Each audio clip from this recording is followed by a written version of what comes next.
How's it going, family? Let me know if you could hear me.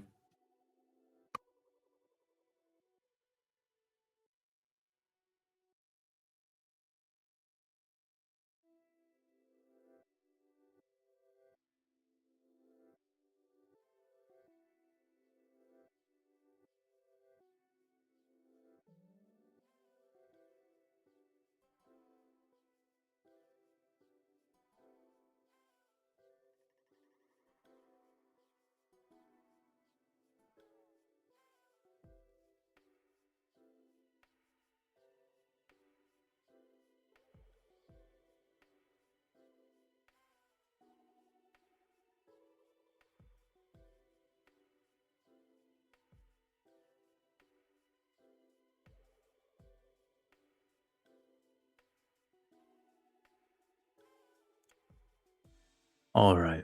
Well, this is your first mistake. You don't stop watching Tim Dillon to come watch me. You know, he's much more entertaining.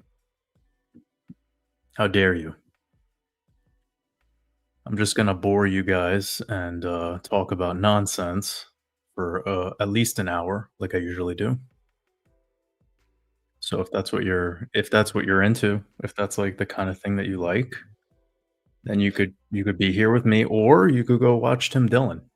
He's much funnier.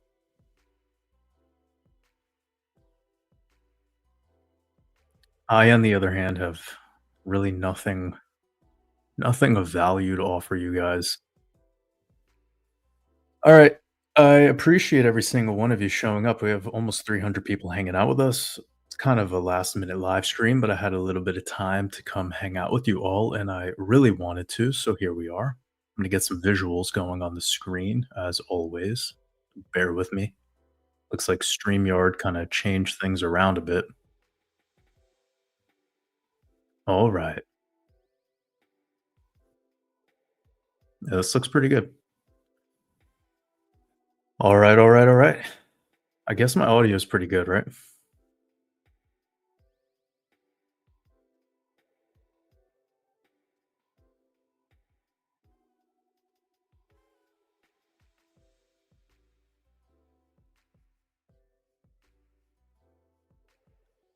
All right. Great. That's good to hear. Audio is good. Everybody's talking about the Epstein thing. I haven't been keeping up. I've just spent the last 3 days in nature, kind of removed from the usual. But of course, I had internet at the time, and I've heard some things here and there. We're really trying to not give our prana to this stuff, but moreover, just like laugh at the cosmic comedy of it all, because it is entertaining. You got to admit, it's all very, very entertaining. And by the way, our background is of Iceland, for those that might be asking. And also, just to kick things off and remind everybody that Waters Above University, our enrollment will be closing in about 48 hours or so. So, if you are looking to learn how to create your own business or would like to learn how to generate cash flow more regularly, then definitely check out that link on the screen to watersabove.com/university, or you can go to watersabove.com/join dash university, and it'll take you to the final page where it'll give you a sample video going through some of the stuff that's within your included 9-week accelerator that will be part of your enrollment in our university. So it comes with effectively a full course, which is lifetime access. And the university enrollment itself is a 1 year access. So really packed with value for the 1 year access. And we will be kicking off our next meeting in our university this upcoming Thursday. And we do a weekly meeting hosted by me. So whether it's a group coaching call or it's a Q&A, it's kind of cool what we've been doing lately with our Q&As. We've been rotating them between the big topics of health, wealth, relationships. And then we do our group coaching calls, dialing it in a little bit further on what we're working on in the university at that time. And I also open up that time for working with our university members. So, kind of doing more hands on workshops with those who join us. And this way you could get to work closer with me. And it includes a university community virtual campus. So, really looking forward to answering any of your questions about that today for those who are interested in joining us over there. But just wanted to remind you all at the beginning of this that we will be closing down the enrollment period in about 48 hours. And I'm really grateful for whoever joins us over there. It's been amazing to make it halfway through this year. Had so much transformation going on over there, and just amazing to see what we've been building over in the university. And I'm sure we have some members over here in our live stream that are already a part of our university, and shout out to them. Much love. I believe Miriam is one of them. Appreciate you. They said, "Where did you find this photo?" It's actually quite popular. It's all over the internet. It's actually a screenshot of a video. So you can see a video of Donnie and our boy Epstein hanging out, talking, rubbing shoulders, probably just got a massage from some poor girl on a private jet, typical typical day out with the boys, how they do. Rightus, much love over to Lithuania. I didn't really know that I had anybody over there in Lithuania hanging out with us. That's really beautiful. I would love to get to know more of the true Baltic wolves. That would be the correct way of saying it. That would be the Lithuanians and the Latvians. I guess technically Estonian too, but the true Baltic people, is that the right way to say it? I think so. Anyways, shout out to everyone over there on that side of the realm. Shout out to Finland. Shout out to Lithuania, Latvia, heck, Belarus, Russia. If you're over there in Russia, I know everyone in the world kind of like hates you right now, but I don't. I love you guys. It's all love. Shout out to the Ukraine.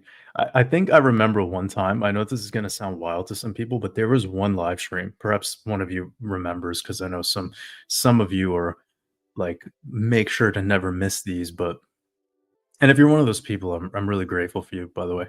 But there was literally a live stream that we had where I was randomly going through the live chat, and we had, and this was over the course of 2 hours. I don't remember the time slots, but it wasn't in any order. It was completely random. There was somebody from Israel, somebody from Iran, Ukraine, and Russia, like all at the same time. It was bonkers, and I was just like, "Wow." And then once they kind of like showed themselves, they started getting along amongst each other, and it was like pretty wild to find out how many people from Israel watch this channel, especially because of what we have been talking about with Zionism. But I think a lot of like people in Israel have woken up to this, So, anyways, it is what it is. All right, already starting off hot today. Young Woo, shout out to you over there in our university. I appreciate you. That really means the world to me to hear this. Said the university changed my life. That means so much to me. Appreciate you, bro. And I know you heard that song I produced that I released over in our university. It's one of the rare times that I share my art, but it felt like I needed to because I'm over there building with them, teaching them how to build these businesses and teaching them how to create this art. And then it's like, here it is. Like, here's my thing. Here's my newest thing that I've been kind of, pouring my heart into lately. All right. We got 450 hanging out with us. Oh man, people are definitely going to want to talk about crypto today, right? Oh, okay. Guys, I mean, like, haven't I done my part? Haven't I done it? Like, I just made a new YouTube video. I think that's pretty good. I told you about XLM. I said XLM is gonna have way more ROI. What's XLM done since I made my last video? Let me just pop in real quick.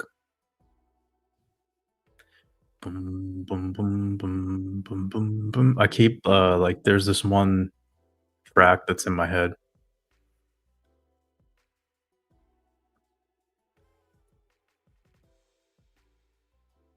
Fred again and Skepta.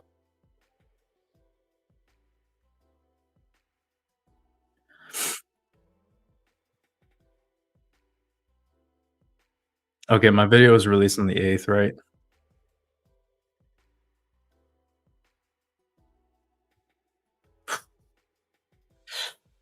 Damn. That's a little much. You know, I know everyone here is like, "But I wanna go to moon. I wanna waters when?" Like, 50 like, okay, cool. We were right, whatever, but, like, 55% in 4 days is, like, a little you know? You know? It's, like, a little too much. We need to digest the food a little bit, you know? Can't just keep stuff in the gullet. It's a little much. Like, I know it did this shit before, but, can we, you know, can we chill a little bit? I know probably everyone and their mother wants to pull back now. They're like, "Pull but please, can it come back so I could buy now that it's gone up? Because, I didn't because alt season wasn't gonna because, Bitcoin couldn't go up again because, you know, like, whatever people do." That's actually if you guys want me to talk about crypto today, it's gonna be like a full-blown fucking just crush them. Like, it's gonna be like a sweat sauna in here. It's gonna be like one of those sweat lodges, you know? Like these Native American sweat lodges where, like, you can't leave. Like, you try to X out of this live stream and, like, there's a like, I hacked all of your computers, and there's, like, a fucking glitch, and it's like, I can't get out, you know? It's a sweat lodge. You all have to cram together and just that's the only way I'll talk about crypto, is if I could do it that way. Alright? This is what you guys came here for, by the way. Like, I know the real ones, they don't want me to talk about crypto today, and also the real ones love that when I do talk about crypto, it's like a roast, right? Because that's what it should be. That's really what it should have fun, guys. Have f Is anyone are you guys having fun? Can you let me know? Are we all having fun here? 500 people? Y'all having not yet? Okay. We'll make it fun for you today. But congratulations, Bitcoin hit 100 and whatever. That's the crypto analysis I have today. Bitcoin hit 100 and whatever. And if that doesn't satisfy you, then go watch my last YouTube video. I know it's gonna break hearts, but everybody like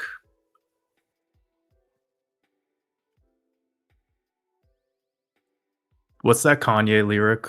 As soon as they like you, make them unlike you. I'm on that energy, bro. I'm on that energy, dog.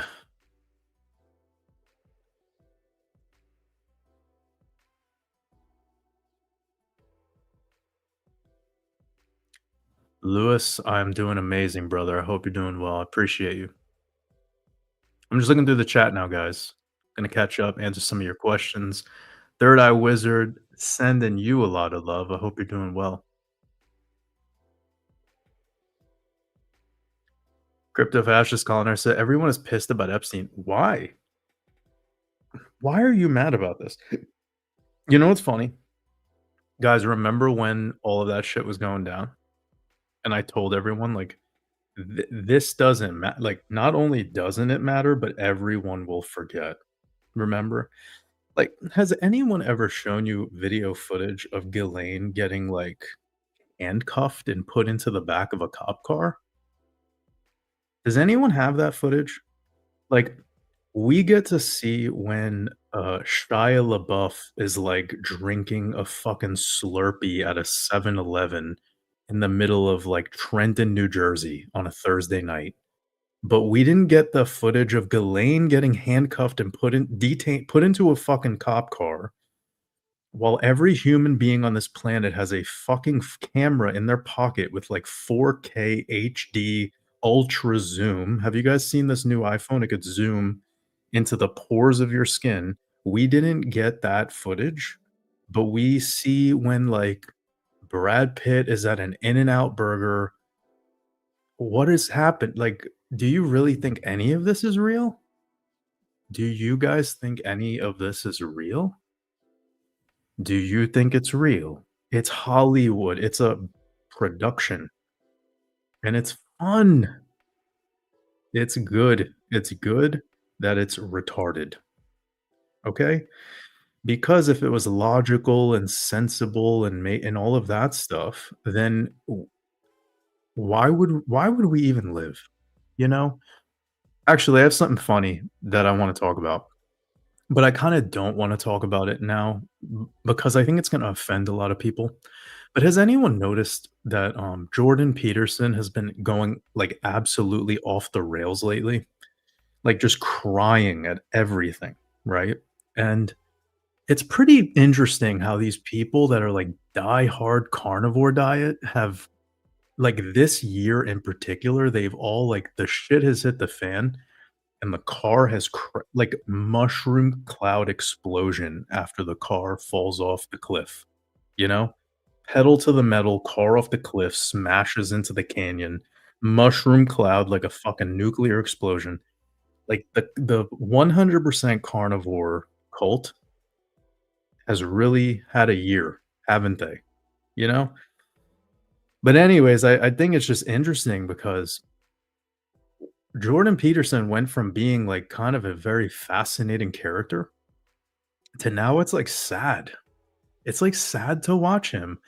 And recently with the whole Liver King thing, and I don't want to spend too much time talking about other people, but I get asked about this stuff all the time, and my take on a lot of things tied back to maybe the philosophy of Jordan Peterson and his art, you know, like what he's created and his take on things. And that's really what we like to focus on here in these live streams for those people that haven't connected those dots, or maybe this is your first live, or for the people that have been with us for a long time. Okay. So, long story short, we're fascinated with the mind and consciousness, right? That's what we're all about here at Waters Above. So, over the years since I've been doing this, Jordan Peterson comes up all the time, and his downfall is very sad. But obviously, the Liver King has had his downfall lately as well. And you wonder, it's like, I do know that there's a steroid component for this man, but there's also probably just like a lot of other mental health things that are going on. And of course, being a public figure is very, very difficult. I personally don't even know what that's like to be a public figure in that way. I do have, um, not that this number matters, but it's like a quarter million total people following along Waters Above across all my socials, which I guess is like a pretty big accomplishment. And I get it. Like you create something like my new video that I just put out, and the comment section is wild, you know? Definitely lots of love and lots of support. And then there's a lot of hate, there's a lot of crazy shit that people say. And you just have to become like neutral to it all, you know? And then you see these big, like famous people just promoting a dietary lifestyle specifically as like a big part of like their core beingness, and then the downfall has just so happened to be this year in particular. And I wonder, is there something to that? Is there an astrological component? Is it the fact that it's the year of the snake? Like there could be things to that, right? Look at Andrew Tate. Andrew Tate's biggest rise and climax was also at the same time of his fall.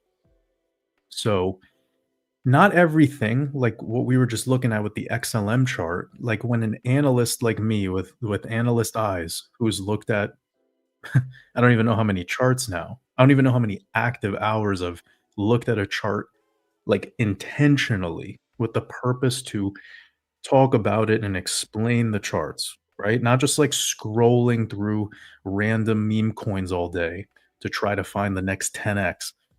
All of the podcasts I've done, all the work, I have the eyes of somebody that's been doing it for a while, so I could quickly see it and understand what's happening, right? With that being said, when you see something rise way too quick, way too fast, which I think is the case for like a Jordan Peterson, it's definitely the case for Liver King. Remember the Hawk Tuah girl? I felt so bad for her because I was like, I knew what this would become. And coincidentally, she becomes part of the fucking crypto world. And I was like, oh my goodness, this is not going to go well. And of course, we see what happened. And now, like, her whole career doesn't even exist anymore because of launching effectively a scam coin project, right? So, why does this matter? Well, because it circles back to all the stuff with the Epstein character and even the Trump character and the Elon character and a lot of these other, I call them archetypes. And now we'll end talking about other famous people and we'll bring it back to ourselves. Where are you at in like your vision? Where are you at in what you want out of this life? Like clearly those people that I just named, they either were lucky or they had somebody helping them. Probably that's the case for a couple of the names I missed it. I listed, but then there was also like a talent. They had a talent and they stood out amongst the rest. They were a leader in some way, shape, or form. And with that skill, gift, or talent they had, they really leaned into it. And I want to start talking about this more. Because it's not so important how you rise. It's about like how do you fly and not get too close to the sun like Icarus, right?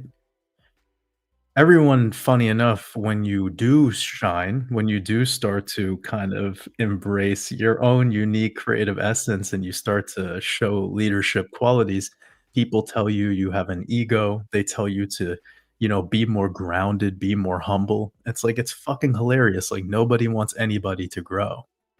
The thing that's even more dangerous is obviously not taking a risk because you're too scared because somebody's gonna tell you that you have a big ego or you're whatever. Like, fuck those people, man. Like, this is your shot. This is your chance.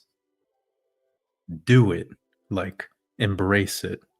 But I like to study the people that I've watched have this rise, this climactic, kind of like big ripple effect across the whole entire realm. And for some fascinating reason, it seems like over the past couple years, it's all been dying. Celebrity is dying. Being famous is sort of dying, and it's shifting. The power hierarchy and the values that we all have. Kind of interesting, right? So to me, this is all about the Aquarian age. This is all about the removal of identity and where the concept of idol worship actually dies. And I think Trump is a fascinating character in all of this because he will kind of be one of the last. He will be one of the last so-called heroes or so-called, like saviors. And of course, not to our community, but a lot of people, like regular people on the world stage, look at him as such. And when you deify a man, a character like this, and you disregard all of his flaws and all of his like well-known publicly known dirt, right? This creates like a confusion amongst the individual of where they stand in their abilities to become great because they know they wake up every day and they're like, I can never be a Trump. I can never be an Elon. I can never be a whatever name person. And maybe a lot of people specifically here in our community would never even want to be that, right? But there is also probably people here in our community that want to tap into something that don't wanna be a mediocre, just generic, kind of like the watching the days go by on the calendar boxes as you flip page after page of each month and each year, and you just get nothing fucking done, right? You're like a gas station that somebody shows up at when their tank is empty and they steal some of your gas and then they go away. You don't wanna fucking be that. So, they're getting us to idol worship as much as possible in the final moments where idol worship will even be energetically possible. Don't forget I just said that. And what happens is you don't actually believe in yourself anymore. You don't believe in your capabilities anymore. And to bring it back to some of the local themes here on this channel, one of the things that we're obviously focused on a lot is investments in crypto. And I think something I'm about to say that could trigger some people is a lot of people are please, like, this is going to get hotter and hotter and sweatier and sweatier. All right. So we're in the sauna right now. It's getting kind of hot, you know? There's like that big Russian guy next to the stones, like throwing a lot of extra water, you know? It's getting fucking steamy. But here's the thing that I know for a fact, and it might even be happening to some of the people that are listening right now. A lot of people are waiting on this crypto bull run to then embrace becoming a better person. A lot of people are waiting for this bull run to happen so that they can now finally put in some effort. A lot of people are waiting for their altcoin investment that they love, you know, XRP to go to $15 because then when XRP is $15, then you'll get off your fucking ass and start to do things. I know this sounds harsh. I know this might be bothering people right now, but you need to live your life and create as if these investments could go to fucking zero. And if you don't start acting this way, you don't start moving in this fashion, then you'll always be a slave to your portfolio. You'll always be a slave to the bull run bear market bullshit. You'll always be a slave. Like, is that what you want? Do you want to wait for some arbitrary investment target to be hit so that then you could become excellent? Because all that's saying is that you're not willing to be excellent. It's the same thing as having a savior. So crypto's your savior. Why do this? Why live like this? What does this do for you? And I know what I'm saying right now is not sexy. It's not sexy for my own business model, but I'm a fucking real one and I'm just like I'm bothered by it right now that so many people are playing this waiting game, thinking that life is going to somehow get better for you if XLM goes to $3 or whatever.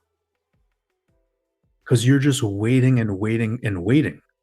And in the meantime, you're under this belief system that things will get better if that X result occurs. Insert here. But it doesn't make you better. For those of you that believe in God, right? God doesn't care about a man who waits for something in his imagination. God knows what happens to those people. Nothing.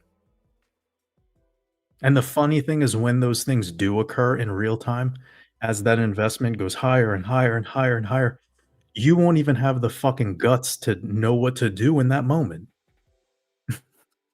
You'll be too weak because you're only an emotional being and your whole life is ruled by some digits on a screen. I've seen people that were married with children ruin their whole lives because they're fucking chasing things on Deck's screener all day. Or when the NFT shit was going on in the last cycle, fucking ruining their relationships, ruining everything over this digital fairy dust. So here we are. Why do people particularly gravitate to what I'm doing here at Waters Above? Because I'm saying the things that no one wants to fucking say. Somebody has to say it, and it's not painful. I've been through it already. This is how I could be so neutral about it. We're gonna look into the chat now. See what you guys are asking. Got a couple super chats that have come up. Starting this one out spicy.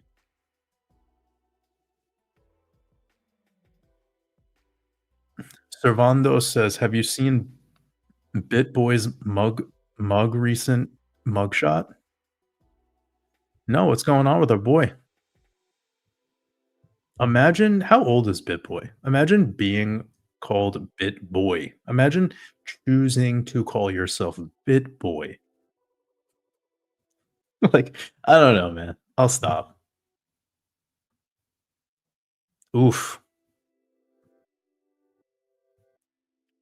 Oof magoof. Yo, I just got on a website that has like 100 advertisements. Wait a second. Dog. Oh, that's not cool, man. Uh, one second.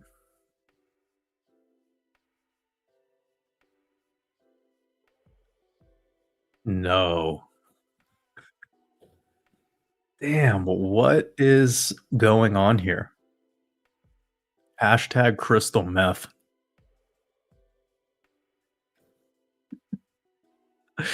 I'm sorry, bro. Oh my god, his reason for getting arrested is harassing phone calls. I'm sorry, but that's, like, definitely the reason, I would guess from this guy. Like, this is one of those dudes where, like, his Tinder date doesn't text him back after after their meetup at the Chick-fil-A, that and then he fucking can't stop, like, he's calling her all night, 4 in the morning. She's like, "Stop, we're not dating." And he just keeps going in. He's like, I he treats his dates like he treats his crypto investments. Just keeps trying to catch the falling knife, you know? That's a really bad joke, by the way, I'm sorry. This guy's probably going through it, dude. Like, when I see this happen to people, I actually don't feel good. Like, this sucks. But, yeah, wow. Not a bad look for him though. Like, he's looking leaner. I know this is what meth does to you though, but he's looking leaner. He's looking a little owl-eyed, little stalkerish. But yeah, like if he grew out the hair a little bit, he could pass for like the guitar player of like the Grateful Dead tribute band. Which is cool, he could just get, like, a whole new thing going on. He could put on some sunglasses and a cowboy hat, and he would look like everybody in Montana or, like, North Dakota, like, just like somebody's uncle. Just throw on some glasses, fucking cowboy hat, and it's just Uncle Ben. Like the rice, uncle. Okay, I woulda stopped, bro. I can't. I can't. I gotta stop. I love you guys. We got 800 people hanging out with us. It's a beautiful thing.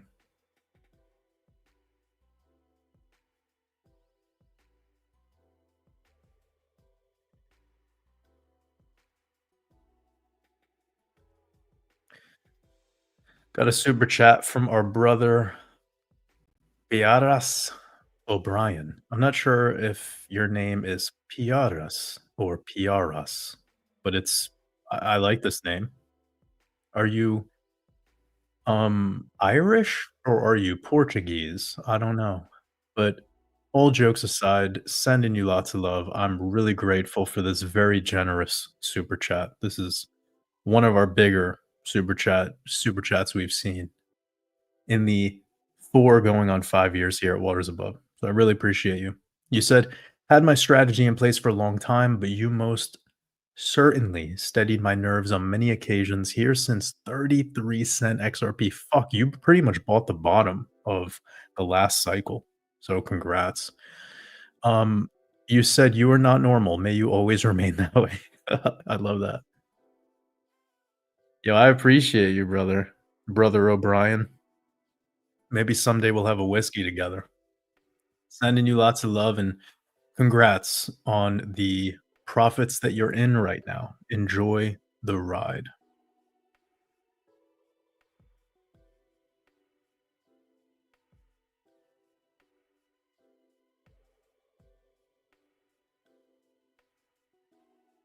Oh man, I forgot about Diddy too. Like, what's going on with Diddy? Is he having fun?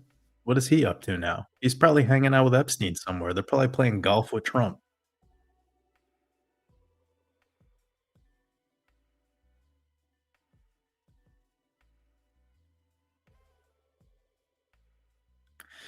Jacob L. Anderson from Denmark. I love Denmark. I haven't explored too much of Denmark. Couple cities outside of Copenhagen, but really, really enjoy that place. Some amazing coffee there and restaurants, obviously.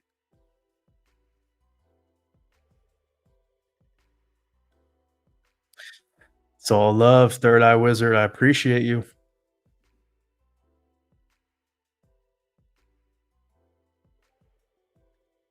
Laura from Bulgaria. Is it Bulgaria or Bulgaria? What would be there's probably maybe I'm not even pronouncing that right, but shout out, Laura. Appreciate you. Oop, let me see. Where am I at in this chat?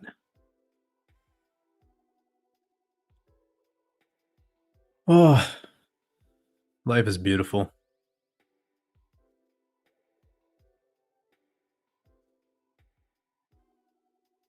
George, appreciate you becoming a YouTube member.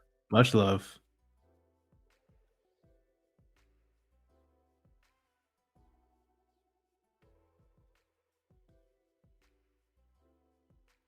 Damn, 3 a.m. in Australia. You're hanging in there. That's beautiful.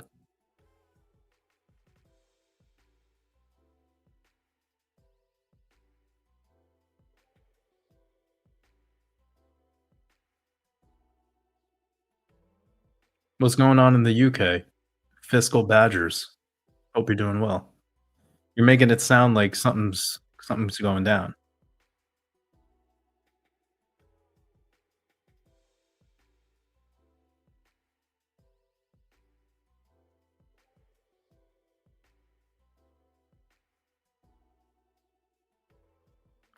Love Stonks asks a very good question. They said, if they said, take this now, you can live forever, would you do it? Honest question. No, because this like body that we are borrowing, it's a cool rental vehicle. I feel like we shouldn't really try preventing the inevitable, especially like because all the easy buttons you press will just make the now moment more miserable. You just don't know that yet.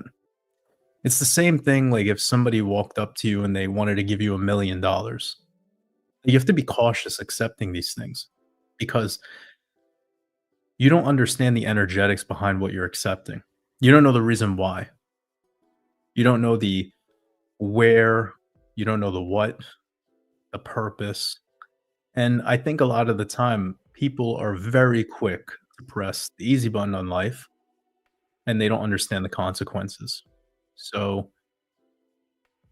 it's funny. I got really into health and wellness probably like, I want to say over 15 years ago, where like a lot of my like even more esoteric knowledge comes from. So, we're talking about like learning about the fasting stuff over 10 years ago and getting really deep into maybe the stuff that's just now kind of hitting the mainstream a little bit more, and of course, it's gonna be way more polarizing now than it was back then because now we have a lot of content creators, and everyone's like a fucking, a specialist now, right? Like, everybody knows everything now. Anyways, jokes aside, even when I got into the health and wellness stuff quite a while back with the dry fasting, where back then dry fasting was not a thing. Like there was no YouTube videos about it. There was nobody really talking about it, and most of the people that did were talking about, like, it would kill you, you know? Like, they didn't have any reference point back to a time where any ancient civilization was obviously using it as one of the top healing modalities, and it's the cheapest thing you could possibly do, it's the best thing you could possibly do, because your body is a self-healing machine. And they don't teach you that because they want you to be reliant on supplements and medicines and pills and potions because it's all part of their industry that they've created to take money from you. And again, it's all under the guise of keeping you healthy or making you healthy or preventing you from getting sick. And this is all the stuff that they actually get it.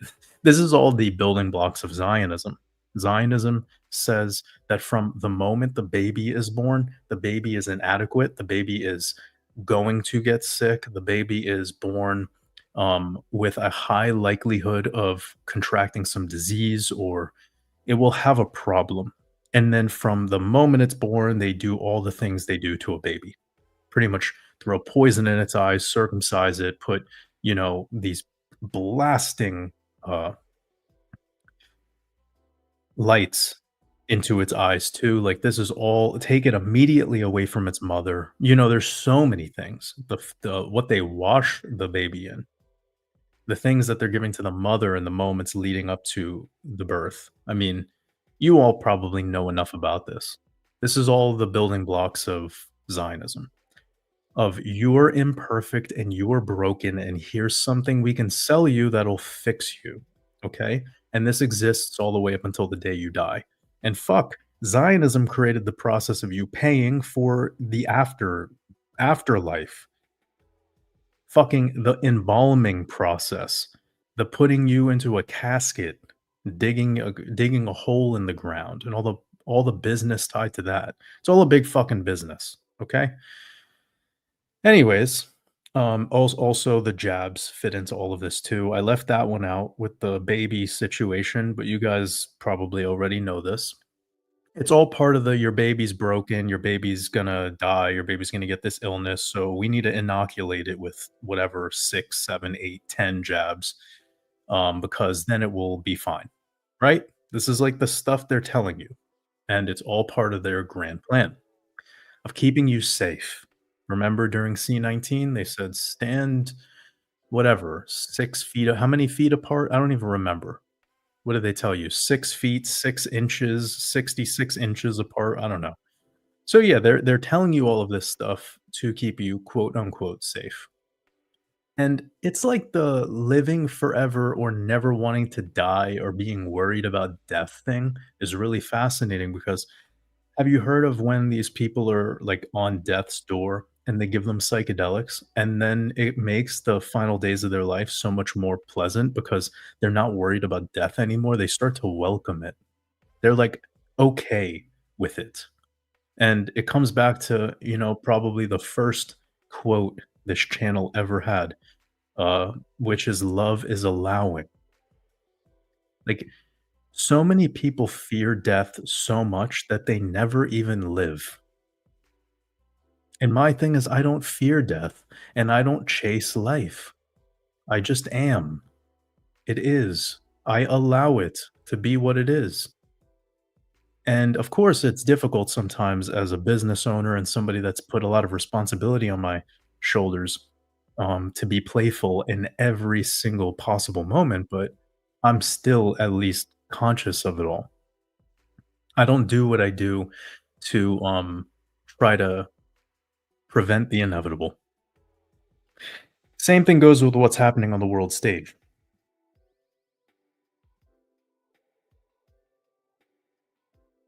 This is another thing, and it's coming back to the whole Epstein, Trump client list thing, the shit going on with the FBI.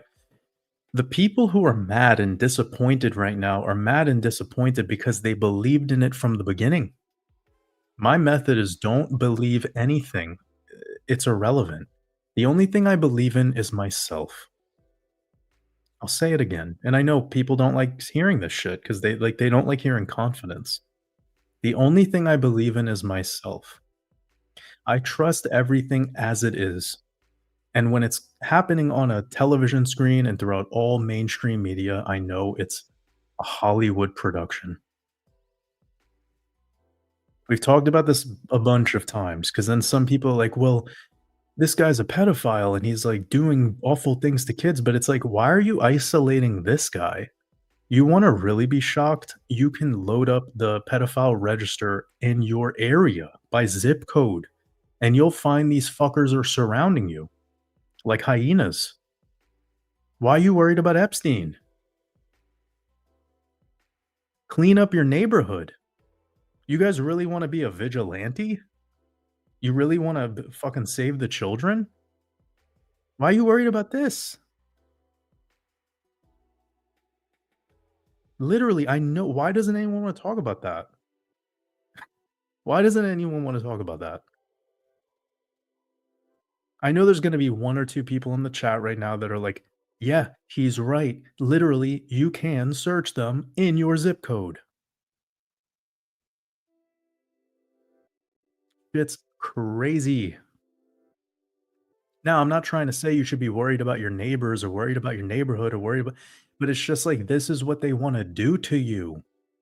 Didn't Epstein die in, like, 2019? Why are we still like, has anyone addressed the fact that, like, why do we still even give a fuck about it? Oh, you wanna know why? Because everybody wants to be given, like, served justice.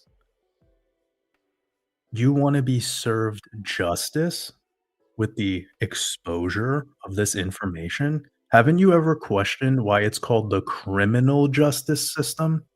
Say it with me, guys. 1, 2, 3, go.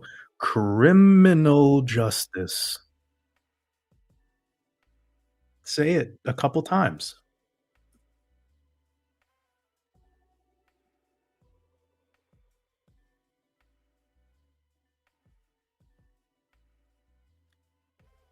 Criminal justice, criminal justice. Keep saying it.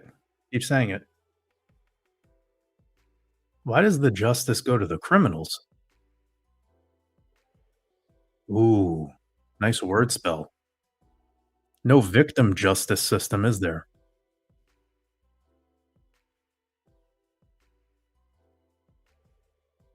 Haven't you ever questioned why Lady Liberty, the symbol that they're using or no, sorry, that's absolutely incorrect.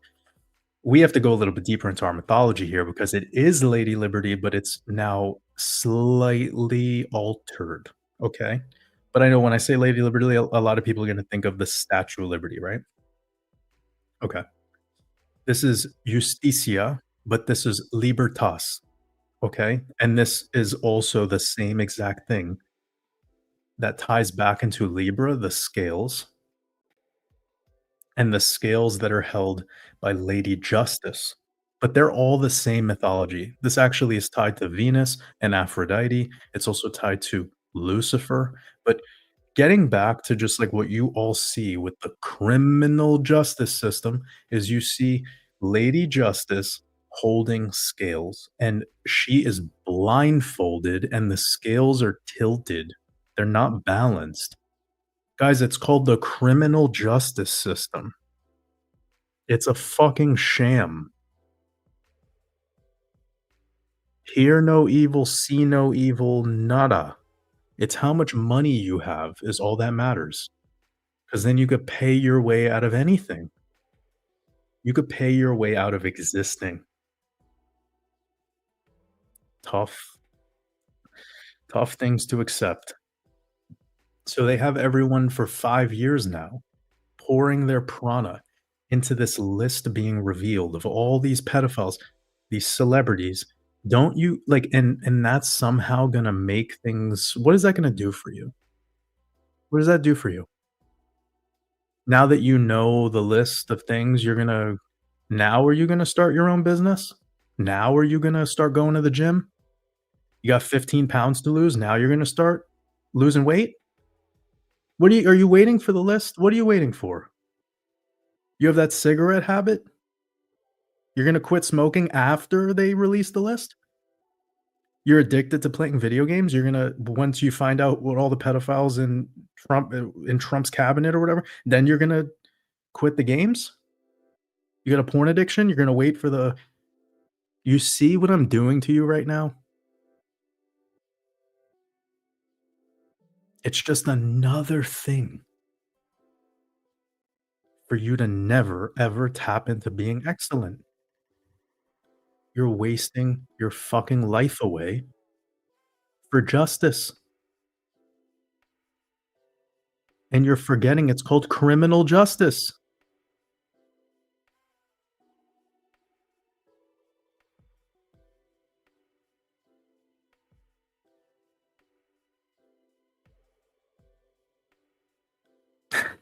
What do you say? Like, what do you say to this?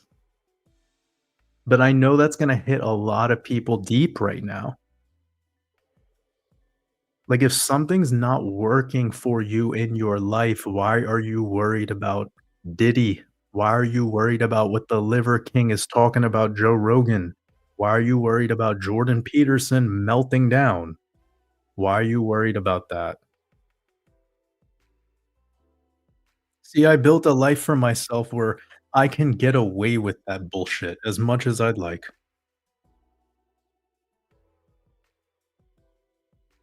And it's not a flex, I'm not saying like, I give it 0 energy from the beginning, from day 0. When it enters my guys, what happened when we found out about the Diddy thing? You were all here with me. We just had fun. It was another day in the matrix. We're not gonna do a deep dive to decode and get the gematria and connect all the dots and the who the fuck cares?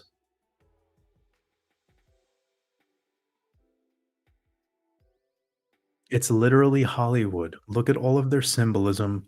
It's the same symbolism they're using in all of the intelligence agencies and everything with all of government. I mean, what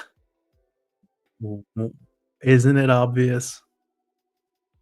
What does, George Carlin say? George Carlin says, "It's all a big club and you're not part of it," right?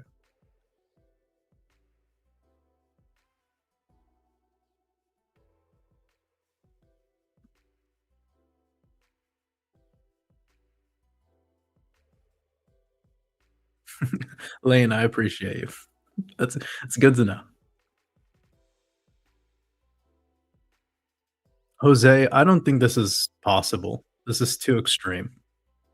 But hey, funny, I talked about the potential interest rate cut this month just because of some of the things that were going down at the very beginning of the month, and a lot of people were hitting back at me saying that it's impossible. And I was trying to let them know that, like, you have to understand that a lot of things could occur in this environment that we're in right now.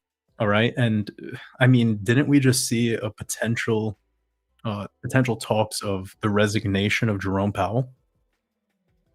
I mean, we live in a simulation, guys. This is a matrix. Like, when you just are sucking your thumb reading economic data, like, it's gonna probably fuck you over.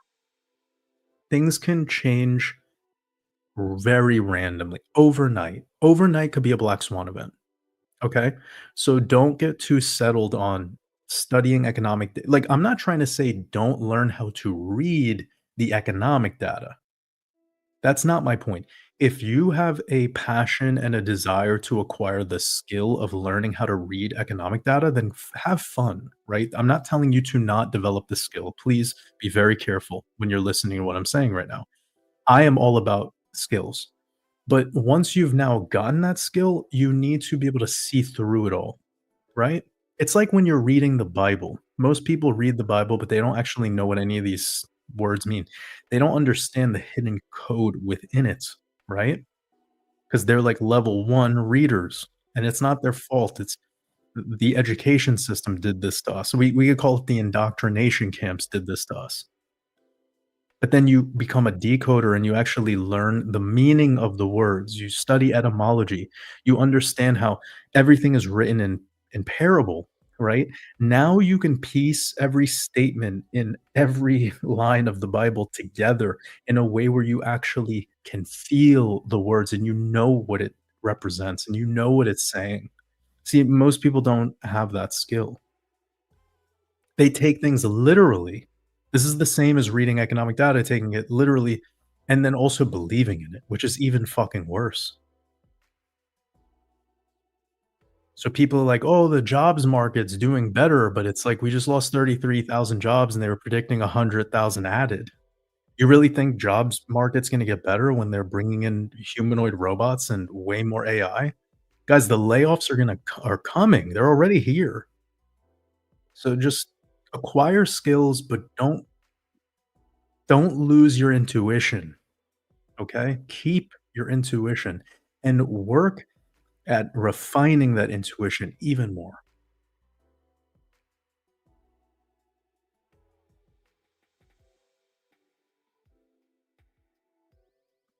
Dale Metallica, sending lots of love. You said, "Really been wanting to join the university, but I have more than full-time job. I feel like be I couldn't find time to be dedicated enough." I completely understand. You know, the one thing that's really great about the university, though, is that everything is pre-recorded, and you can take your own time going through it, and if you were to actually use the 9-week accelerator, it'll get you through it in exactly 9 weeks, but a lot of the videos are quick enough that you can fit them into your day to day with what you have going on with your job. So, not me trying to promote it to you because I completely understand that you probably have a lot going on, but there are a lot of people that are maybe a little skeptical for joining because of the time situation. But we've actually gotten feedback that people with full time jobs have been able to get into the 9-week accelerator and watch the meetings, play back whenever they have a spare moment, and they're in the process of pivoting away from their 9 to 5 job or from even the current business model that they're doing into what they're learning with the university, so something to consider, of course.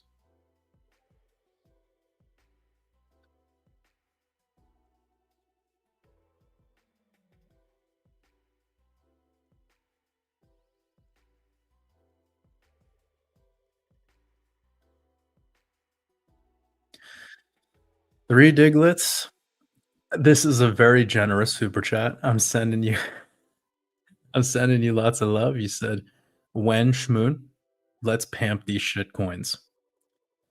Bro, I agree. That's what I'm saying. When are you gonna pump our bag? See, what you guys don't know is that 3 Diglets is, secretly Peter Thiel. Peter, I'm sorry I had to do this to you. We've never hung out. I'm disturbed by everything that you wanna do with the world and the world plans, but, I can't help but you being a fan of my art. It's flattering. You scare the shit out of me. But when you show up as 3 Diglets, it makes things a little it shows your fun side. Like, it shows the side of you like, I wouldn't mind having a scotch as long as it's in public because I'd be scared to go to your compound where you'd probably, fucking bring me into a weird room and cut my limbic system out and replace it with some microchip. But 3 Diglets, we love you, for real. Steven said carnivore got fuck all to do with it. That's exactly how people who are eating only meat would react. Just the vein popping out on the forehead, that's my favorite. Like, the getting really the forehead and, like, the adrenochrome running through the body at all times. Alright.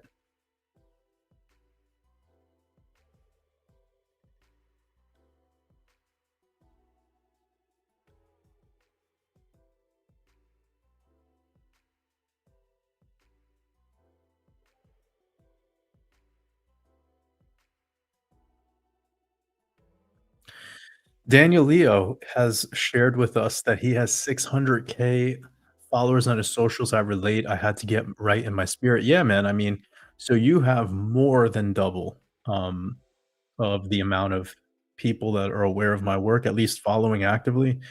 So yeah, I mean, it's interesting, right? Like you really need to go through it, and I'm not sure exactly like 100% what you're doing, but I can see your picture. You're in a profile picture, which means that you're a public figure. Maybe you call yourself an influencer or something, and that's definitely tough for some people. You know, you have to have the right.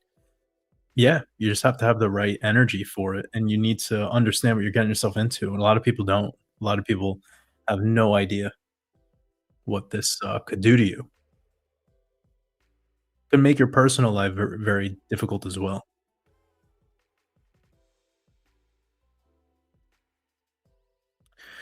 Lemore says, "What should I do with my cashback from my e-com biz?" Do you mean the cashback you've received from, like, are you using a credit card that earns cashback to purchase, advertising? That's a very common thing. That's a strategy that I did personally when I did e-com. I had a cashback rewards card that was earning like 2%, and I hooked up all of my Facebook ads. It was called Facebook at the time. I would hook up all my Facebook ad spend to that credit card, and it was really nice because 'cause we'd be paying quite a bit for ads, sometimes 1,000, $1,500 a day, at scale, and it was great to be paid by my bank instead of me paying the banks. So if that's what you're asking, just regarding credit card cashback, I mean, it depends on what you're trying to do, brother. Like, for some people, statement credits is fine if they don't have any travel plans, but some people, travel plans is really nice to take a little break, and if you're doing e-com, you're already able to work remotely. I'm not sure if you also have a part-time job going on where you need to physically be in a specific place, but there'd be nothing wrong with you considering whatever ecosystem you're in for the cashback. Like, if you're on the Chase rewards portal, if you're on the Amex rewards portal, where can you game, the best cashback rewards given whatever ecosystem you're a part of? So, also for those that are unaware, I'm really big into credit cards and, all of this jazz. Believe it or not, I have 34 active credit cards. I'm kind of a credit card nerd, actually. So this is, something that I will be helping our university with more as we go. It's not the most important thing to focus on, but it does definitely help to learn how to get going on a decent cashback rewards credit card rotation between, if you are driving a lot, like commuting, obviously good to go for a cashback rewards card on gasoline. If you're somebody who's doing a lot of flights and hotels, you'd obviously want to go for a card that's giving you high cashback on that. So yeah, Lemore, whatever ecosystem you're a part of that you've gotten these either the cashback or the rewards points, I would go ahead and see how you can rotate those over to transfer partners or within the portal itself so that you can get the maximum value out of that cashback. One last example to bring more value to you is for like Amex, it's only like 0.6% for cashback. So this is miserable, right? Um, you wouldn't want cashback in that case. You would rather apply those MR points towards travel because most of the time you could get one to one points redemption. And if you were to bring them out of the portal into travel partners, then a lot of the times you can get even more, whether it's Avios or, you know, British Airways, whatever obviously there's so many different ways to go about this, but that's a good place to start in consideration.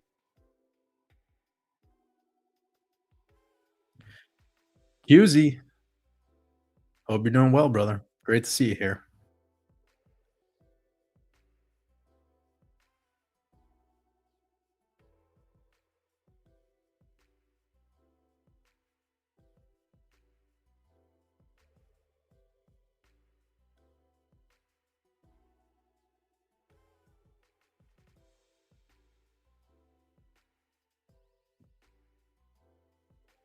Oh man, I love you guys.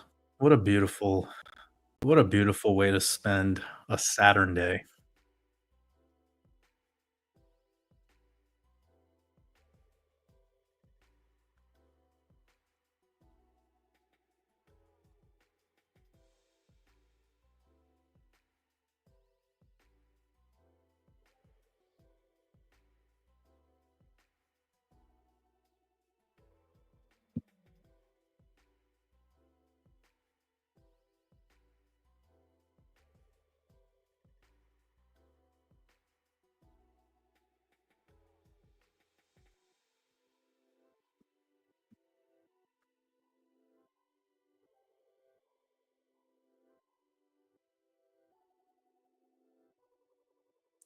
Damn, Rich J has the waters above Strimalon. This is rare. You're gonna be able to sell that for millions someday.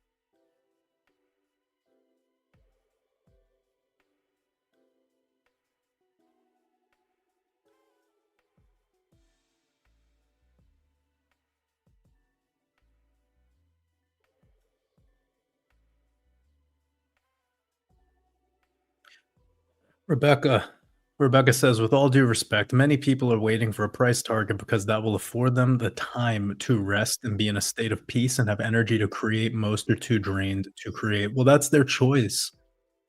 I mean, if you're too drained to create, that has nothing to do with anything, really. Like, if you have a baby, you have to feed and clothe and wipe your baby's ass after it shits in its Pampers. Like, there's no "I'm too drained to be a mother right now," is there? I mean, sure, in if you have enough money, I guess you could buy a nanny and you could just pay, like, away all of those things. Like, I mean, I don't wanna be disrespectful now, but I just don't think this is a good excuse. Like, everybody who's successful had a dark time, had a time where it wasn't working, had a time where they were at a low point in their life, and they just couldn't figure it out. And it's always on the other side, that final little bit of effort you put in, that is your breakthrough. So it's right before you wanna give up, just deciding to show up that day is probably the day it'll start to work out. But I don't agree with this too drained to create. You need to be doing something where what you're creating is giving you prana. It is filling up your gas tank. And then what you are creating is enough. And then the money shows up, right? The money thing is actually the easiest part of it all because it's just about putting a price tag on the other side. So you don't create a store and then you don't have prices and you don't sell anything. You just give everything away for free. Well, a lot of people, unfortunately, have set up a world for themselves where that is the case, and then they complain that they're not able to make money. Well, it's like, well, that's pretty obvious. So they're putting in a lot of energy. It's like the work smart, not hard thing. So that's a very quick and simple fix for the people that can create and do create, but they're not able to learn how to monetize. Like, they haven't figured out how to monetize it yet, which is one of the things we teach in the university. But the thing that I was addressing earlier, Rebecca, is the if you have been the person that has been waiting for X insert price target, for how many years now must you have been waiting? And is that a good excuse? If you add up all those days when you could have done one thing each day over that huge time horizon, and you could have accomplished so many things to the point where the fucking price wouldn't even be relevant. It wouldn't even matter to you anymore because you've developed skills. And what I worry about with most people is they put too much of their energy into the what ifs in the future. It's like the preppers, the people that are like buying this astronaut food that sits in a pail in their garage with dehydrated macaroni and cheese because we're going to have a blackout someday, according to some Q drop. And then 4 years goes by. And it's like that food you can't even eat anymore because it's fucking disgusting. So we put all of our energy into the what if, and then we never create anything. I mean, in 4 to 5 years, you probably could have made a garden with fresh, real food coming out of it. And if the fucking power went out, you wouldn't even have to worry about how you're gonna get hot water to make this fucking dehydrated slop that is sitting in a plastic package in your garage for 4 years. You'd have real food right outside of your home. that you can just eat. I think I was addressing a multifaceted thing, and I don't look at life the way that this is being presented right here. If anything, I think this is what leads the world to the type of world that the apex predator wants us to be. A skillless, kind of like savior waiter where eventually something will work out. That's like the quote of modern man. Eventually something will work out. Eventually something will work out. Eventually I'll make this money. But you're not even like earning anything in that way. Like solely investing in crypto or in the market, like what do you actually like? What's the real effort? Yeah, I don't even know. Because there's so many angles to take this that I worry about for people. But hey, maybe that's just me. Of course, you're also entitled to this opinion as well, of course. I just rather create as much as I can and become the best version of myself without the need to rely on some money amount that I'll need in order to be that person. Because I've never, ever, ever in my life seen one fucking example of somebody become a better person because of money. I've just seen a man with more money. All money does is it amplifies your shittiness, usually, because at the end of the day, all it is a material thing. It's very, very rare where we've seen money amplify your inner greatness, and usually there is no inner greatness if you're just waiting for the money anyways. It's like the right? It's the lottery ticket situation all over again. We see what happens with those people statistically. What happens with the people who win the lottery? They all go bankrupt or lose it all in 1 year from earning the money. How does that work? How? How does that work? Look it up. Like, why does that happen? Why when people get tens of hundreds of millions of dollars, hundreds of millions, they squander it, and then everyone here is like funny thing, I bet a lot of people here are like, "Well, if I had $100 million, I wouldn't fuck it up." Isn't that what they all say? It's the same person that says, "Well, when XRP goes to $15, I'm gonna sell and I'm gonna do that." No, you're not, because 'cause you're gonna want 25, and when it maybe goes to 20 someday, you're gonna want 50. Why? Because from that day to day, you had nothing to do with your life but wait for some arbitrary price target to be hit. Nothing else mattered, and all the worth comes back to the money, not to who's the man behind the money. What's the soul behind all of this? What's the creation behind all of this?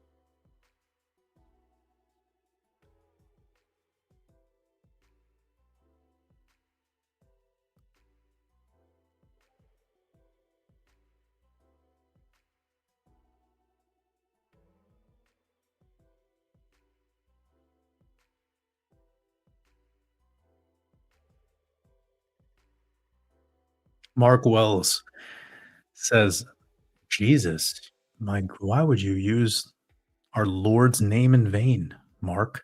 You said came on here for some market analysis, and it feels like I'm being told off." Hmm. Teardrop falls slowly from man's face. Have you guys ever watched?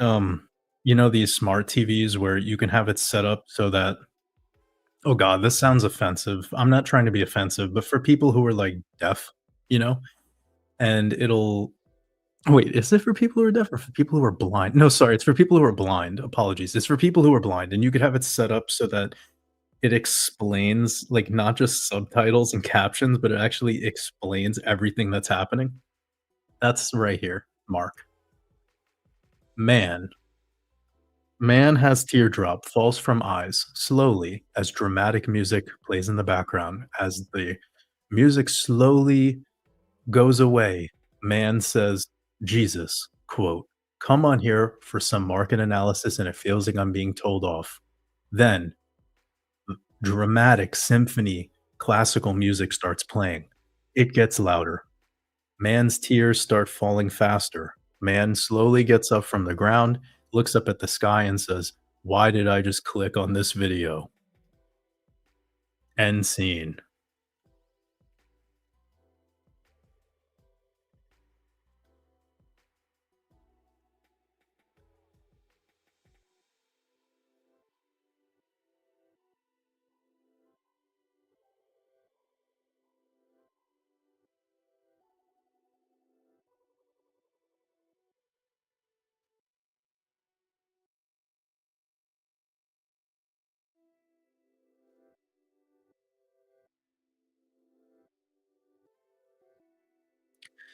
Di Watson says, I like you, but I think you're 50% full of shit. I'm fine with that. I reckon I'm also at 50%, but it's different to yours. Different life experiences. That'll Di Watson, I think if me and you come together, your 50% and my 50% can make a 100%. And then me and you could be like a, what is it called? Like one of those transformers where like we lock arms and then we fly to heaven together as 100% full of shit team duo. We could ride a tandem bike through New York City wearing top hats.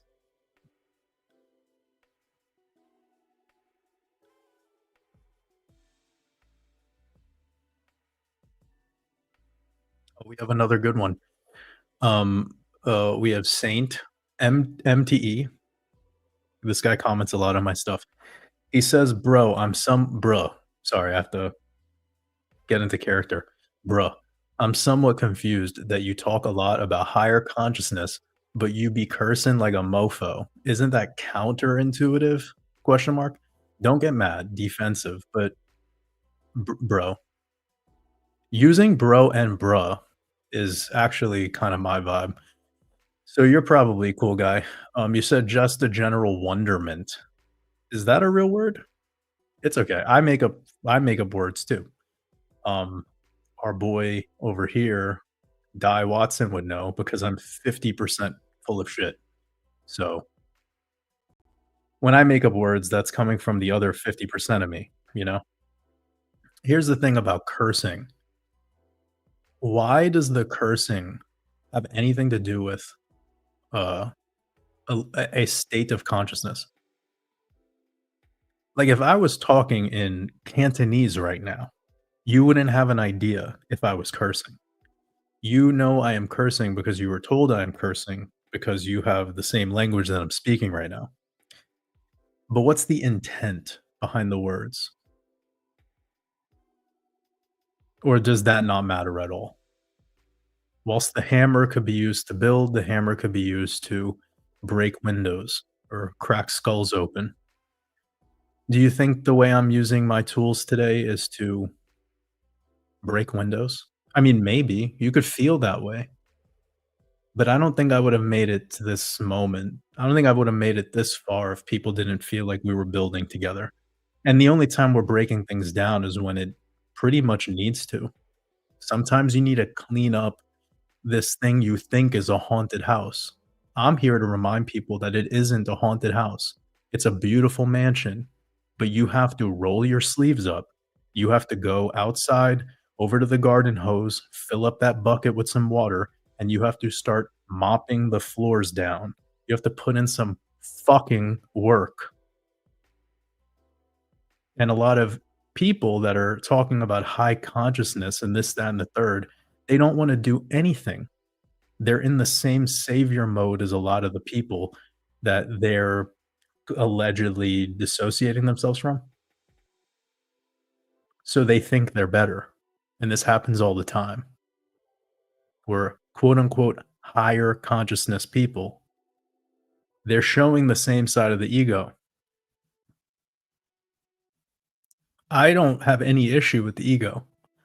I think it's one of the most important aspects to us because it's the unique qualities of us. It's what makes me, me, and you. Although at the end of the day, we're in unison, we're sharing all of this together as one. But because we're jacked into this simulacrum through the central nervous system and the ego is here, we will have the thing called separation. And what you've just showed us is that apparently, in order to be a higher consciousness person, you must also never curse, which is fascinating because that means in your version of being higher consciousness, it comes with a rule book. Hmm. I thought the whole point of elevating our consciousness is to destroy the rules. It's to liberate ourselves. Do you like liberation? Maybe you don't.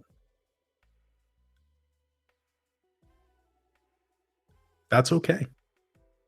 But that probably makes you think a little.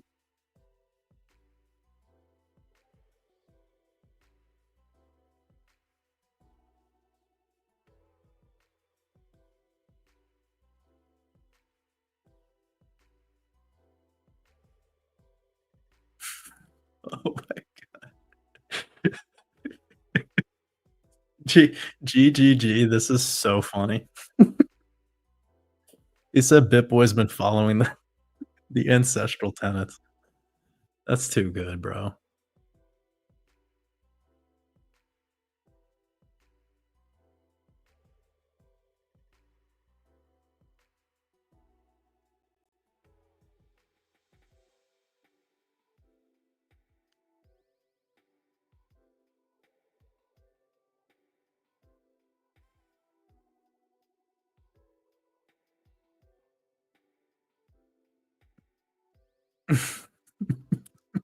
Joseph said, "Gotta laugh to stop yourself from crying." I wanna get a T-shirt that says this. Gotta imagine walking out in public with, like, a massive font size Helvetica font, you know? "Gotta laugh to stop yourself from crying." This is the best T-shirt.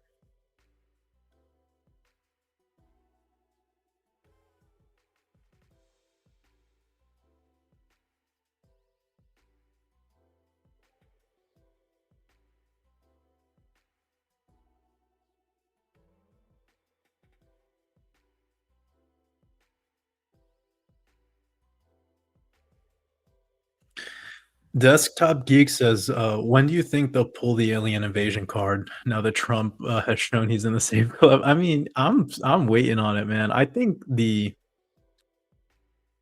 like, if I had to be serious, when do I think they'll play something like that? You know, it's probably gonna be a lot longer than you think. I think a lot of people think it's, like, coming soon to a theater near you, but I actually think that's gonna take some time. It could take all the way until maybe 2030, you know, because I think, like, the whole Agenda 2030 thing has a lot to do with an event, right? There's been this slow totalitarian tiptoe of kind of laying out the infrastructure, and I think we're really close. So I guess if I can just quickly summarize my thoughts on this, obviously, when there is a quote unquote alien invasion, it will not be fucking aliens, guys. It's going to be your own military. It's going to be the same people that get paid all day to fly planes and shoot out barium, strontium, and aluminum all over us. You know, it's these same jackals. So it's just military that will do this. They already have technology that is probably has been already uh able to be used publicly for at least 30 to 40 years that we have not seen yet, and it will operate like kind of like a holographic tech. I can't get too deep into it, but just know that whatever we use today, they've already had operating running at the exact operating system level that you get to play with today, they had it 30 years ago. So whatever version of like Chat GPT they first gave us to play around with, they already have like 30 versions above that, and they gave it to us 30 years late.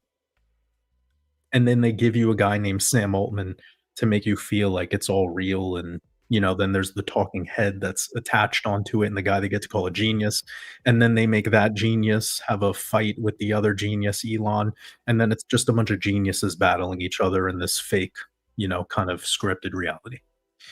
So coming back to the staged alien invasion, like the holographic staged black swan alien invasion situation, I wouldn't be shocked if it was like a 2029 thing.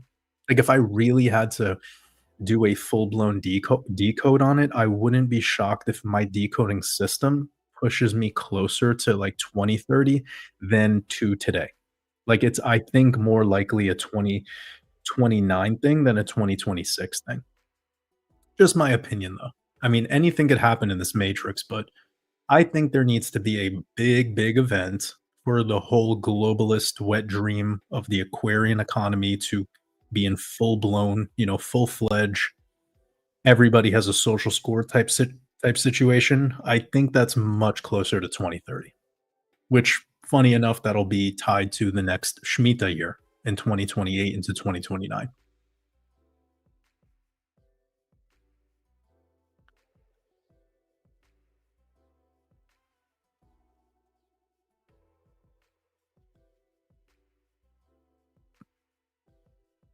Freeway Yoke 47 says you are funny, bro. That's what bro. I like if this shit with crypto doesn't work out for me, man. I mean, I think I got some stand up in my bag, but I don't know. Like, I actually really respect stand up comedians. I don't know if I could do it.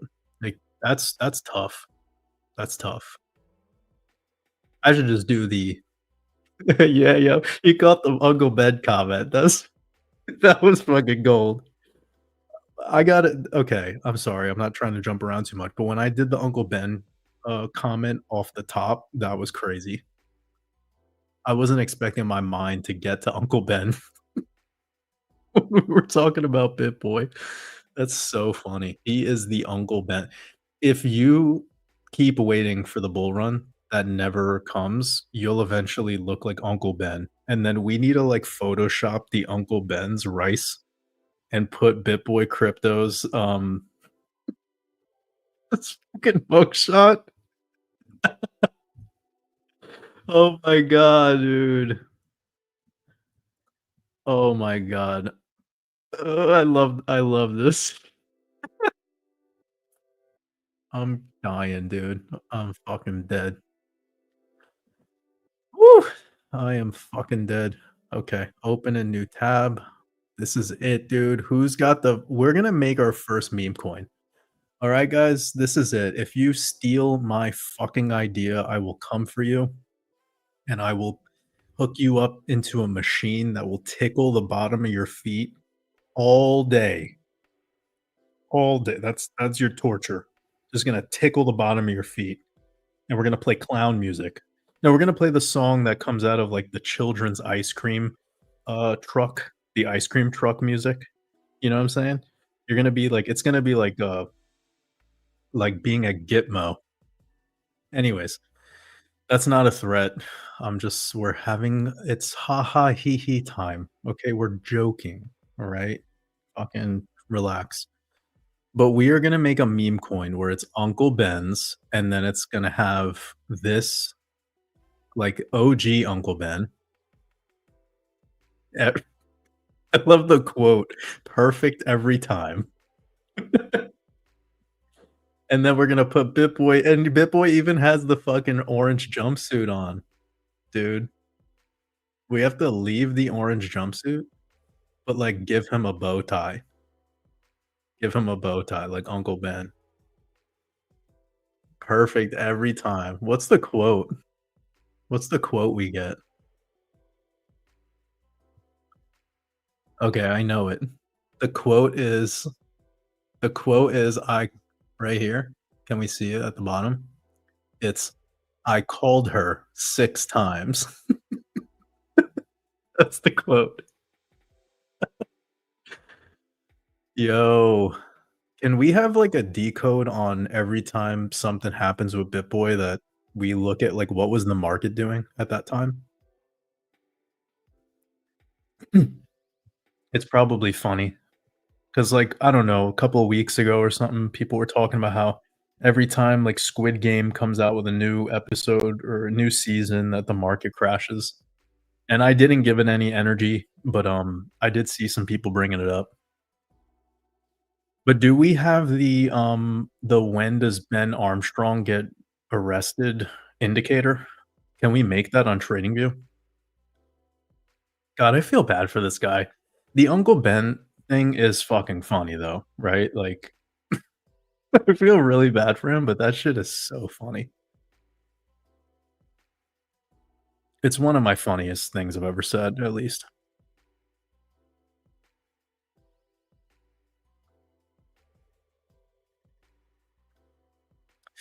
We got another, big brain comment here. Giving advice about life and God and saying the F word at the same time is a bit contradictory. But isn't it funny that we use the word, for copulation and, I guess, making love, if we wanna say it in softer the terms you like, but then the same word we use for that is called fucking, and in order for us to all be here, 2 people, a man and a woman needed to fuck each other. Is God mad about that? Or are we just applying the English curse word to some negative connotation that are we grown-ups anymore? Like, who am I talking to? Is this grown adults getting mad at this? Like, what's going on? It's very weird. It's very weird. 3 Diglets, Mamma Mia. This is a crazy super chat. What happened? Did you buy XLM a couple days ago? Did you listen to that shout out? Because this is a big super, alright? I would have rather you just got our university, put the money towards that. You know what? Fuck that. 3 Diglets, are you in our university? If you're not, reach out to me, and I got you. You've donated today so much, like, for real. Gotta give back. Even though, little spoiler alert, YouTube takes, like, 40%, but hey, it's their platform. So, yeah. But anyways, I really, really appreciate this, and I wanna give you a gift. 3 Diglets. Really, really appreciate this. This is big. So, much love. You said waters, even people who are already established and still waiting for things to be at a certain price for them to start being excellent or excellent again. I think it's important to have compassion. Not everyone is on 100% of the time, all the time. Even the greats have lows. I get that. And like, but I think, the funny thing about me being vulnerable before about what I was saying is that it probably hurt a lot of people's feelings. It probably triggered a lot of people, like, I bet, like, hundreds of people left the live stream. But you know what else it probably did? For one person, even if it was one person who, like, it created a spark inside of them, and it made them go, "Yeah, like, I have been doing that. I have been waiting for something to occur, and I've been avoiding tapping into my excellence in the now moment today because of that imaginary outcome. I disregarded putting my prana and my life force into the process every day because I'm waiting for the outcome. This sparked something inside of me, and I'm going to wake up tomorrow and I'm going to do life. I'm actually going to live today instead of being used for my life force in this waiting game towards nothingness. That was kind of like my hope. And I know it's sharp words. It's something that a lot of people are not ready to hear. Maybe people came here and they were like, "What? I didn't expect this." And that's okay. That's my thing I have to deal with. I have to deal with thousands of people watching this, and I get all the hate. You guys in the comment section, you're just hearing my voice, and you get to determine how personal you wanna take it, but that's just you. Like, I have all of you. So I take full responsibility for a lot of the things I'm gonna say are not gonna be sexy. They're not gonna be sexy for my business, and I get that, but I'm not worried. I'm not worried about somebody not wanting to support me because I shared my truth. And the same thing is that I got to the place that I got to actually a long time ago because I was being that way, the same way that I just talked about. I was like this before I started investing. And also, when we rewind back to the very beginning of things on my channel, let's just take a very quick trip down memory lane. I started investing specifically in XRP at around 20 cents. It's 22, 23, 24, all around that. And I created my YouTube channel, and one of the first couple videos I put out, I said that I would be selling my XRP between $1.76 and $1.96. And when I said this, this was before it topped in the month of April of 2021, by the way. This was leading up to it pushing into that moment. And by the way, before it hit a dollar for the first time going all the way back to the end of the prior bull run in late 2017, I came out with a video that said it would be breaking above a dollar at the exact time that it did. So that gained a lot of traction, that brought a lot of people to my work. They kind of started to see the method to my madness. But then also around that same time, I was saying I'm gonna sell between $1.76 to $1.96. People were so fucking mad at me. People were crucifying me because I had no reputation, you know?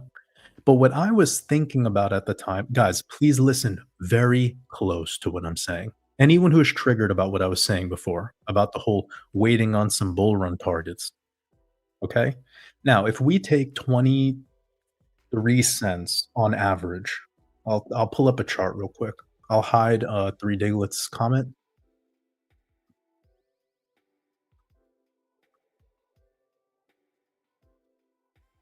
just so we could put some things into perspective for the people that like so you could really see where I'm coming from. Okay. We're talking about the move here. So we were also talking about before this move right there. This is stuff going back to March 2021. And by the way, the highest XRP went in this cycle on almost every single chart was $1.96. I never got any sell orders that triggered at $1.96 because that was the highest target that I set for myself at that time. Okay, so all of the accumulation was going on around here, and one last time over here, and I have proof of it in my crypto mastermind course because we were tracking this crash as it was happening from the SEC Ripple lawsuit and the delistings that were just flooding in. All the accumulation was pretty much done at around, let's call it 22 cents, give or take. Most of the selling was happening right around 170 to 180. So that's about 600, 700%. Let's call it 600% on the low end after all the fees and all the other shit, right? Okay. Now that's actually not that impressive. 600%. I did way better in Cardano. There was many other plays that I did very well with, but this was the one that was like very public, the one that I was telling people about a lot because everyone was interested. 600% is not life changing in crypto unless you have a massive amount of a massive investment, right? But this isn't going to be like life changing money with typical small portfolios. Also, back at this time, I accumulated a couple Bitcoin. So I already had looking back at it, like, if I knew all the way back then that today Bitcoin would be 117 fucking thousand dollars, like, no way. I was taking it one step at a time. Why was I looking at the 180 XRP? Because I was taking it one step at a time. And also, I had an exit strategy that revealed to me that if I was to take my profits in this range, that I'd be able to cover my expenses in my life for quite a while. But why was I getting so much shit up here when I was revealing this? Because people wanted yachts and private jets, and they wanted this to go to $20 right away. Everybody wanted millions, but they had no exit strategy. They didn't work every day to develop the skill to understand the way this asset moves, why it should slow down at certain points, and why, based on those probabilities, would it be smart to de-risk or take profits. By the way, I also took my final profits on the exact day of Rosh Hashanah at a dollar like 38, and that was the highest we went for the rest of the entire cycle throughout the entire bear market all the way until recently when we broke out in November of this year. Why did I take profits here? Because I had a plan. I traded my plan and I had numbers, tangible numbers that if we were to accomplish those levels that I would be able to take care of myself and my people. It wouldn't have been a problem. If we went higher, it wouldn't have been a problem that I took some of my chips out of this crazy gambling casino. Now, of course, it wasn't sexy at the time to sell at these prices because it needed to go higher, right? And by the way, I thought we would go higher too, 100%. But I still de-risked and I still took profits to secure the amount that I needed here. So, why does this matter? Well, because during all of this, I was working on myself. I was prioritizing a lot more than just what I'll do with these millions when I get, super rich from the crypto alt season. And I created all throughout this bear market too. Even at a time where my channel was becoming less popular, a lot of hate coming my way, lots of crazy shit actually. Kept creating every fucking year, no matter what, and not even crypto stuff. Created the expansion mastermind, not about crypto at all. Created the decoding mastermind, wasn't even about crypto until the very end. Then I added a section to it, the crypto decoding blueprint, which I gave for free for everyone who had the the decoding mastermind. I made a free course in the middle of this too. I kept fucking creating. So I'm just trying to like dig for the mindset that would tell me that I should not take care of like what I know I need to take care of. I should not build, I should not create. I should just wait and wait and wait and wait and wait for the bull run. And I think it's dangerous if you're listening to anybody in this world that's telling you to do that. What they're basically telling you is don't put any energy into developing skills, avoid becoming a better person. And someday, when the market goes to whatever arbitrary price target, you'll then be excellent because now you'll have the money. But during that time, if you were buying from the C19 crash, literally, it's been 2,000 days, or let's call it almost 2,000 days making it to this upcoming September.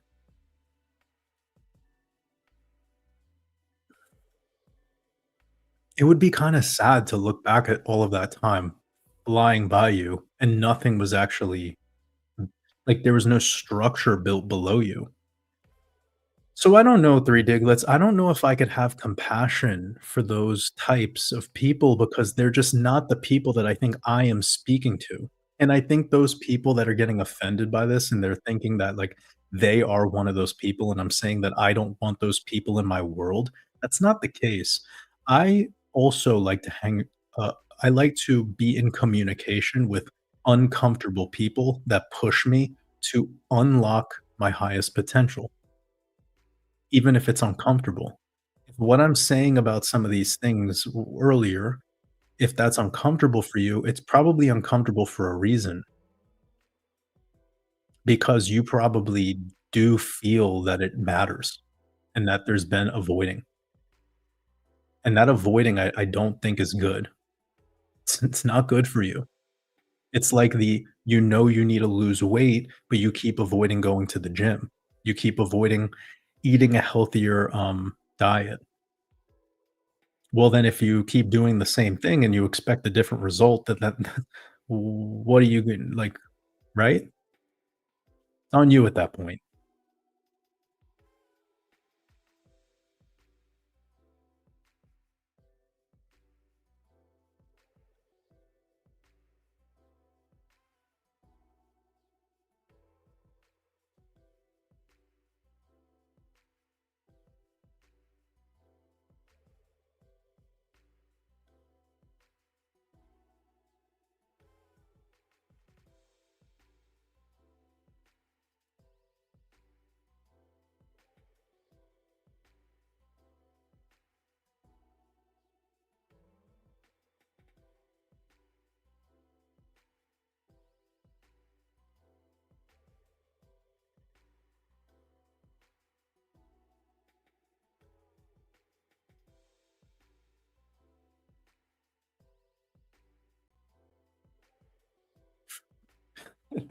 Sky Sky Clock Garden says, "This place is a dumpster. Why would you wanna live here forever?"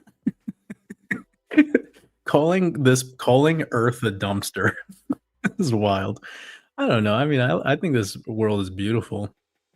I think it's beautiful. Look at what we're looking at right now. Like, this ain't a dumpster. Iceland is gorgeous, like, free world out there. You could just drive around endlessly, you know? I mean, of course, they have a speed limit and shit, but, I mean, in most of that country, you could just pitch a tent on the side of the road and, I mean, they're gonna be cool with it. Like, it's not like you're breaking a big law, unless maybe you started a random fire on somebody's farmland or whatever, or if you tried hunting somebody's sheep. But for the most part, like, you can even hitchhike around that whole island and people will take care of you. I think there's beauty in so many places, you just have to go out there and feel into it.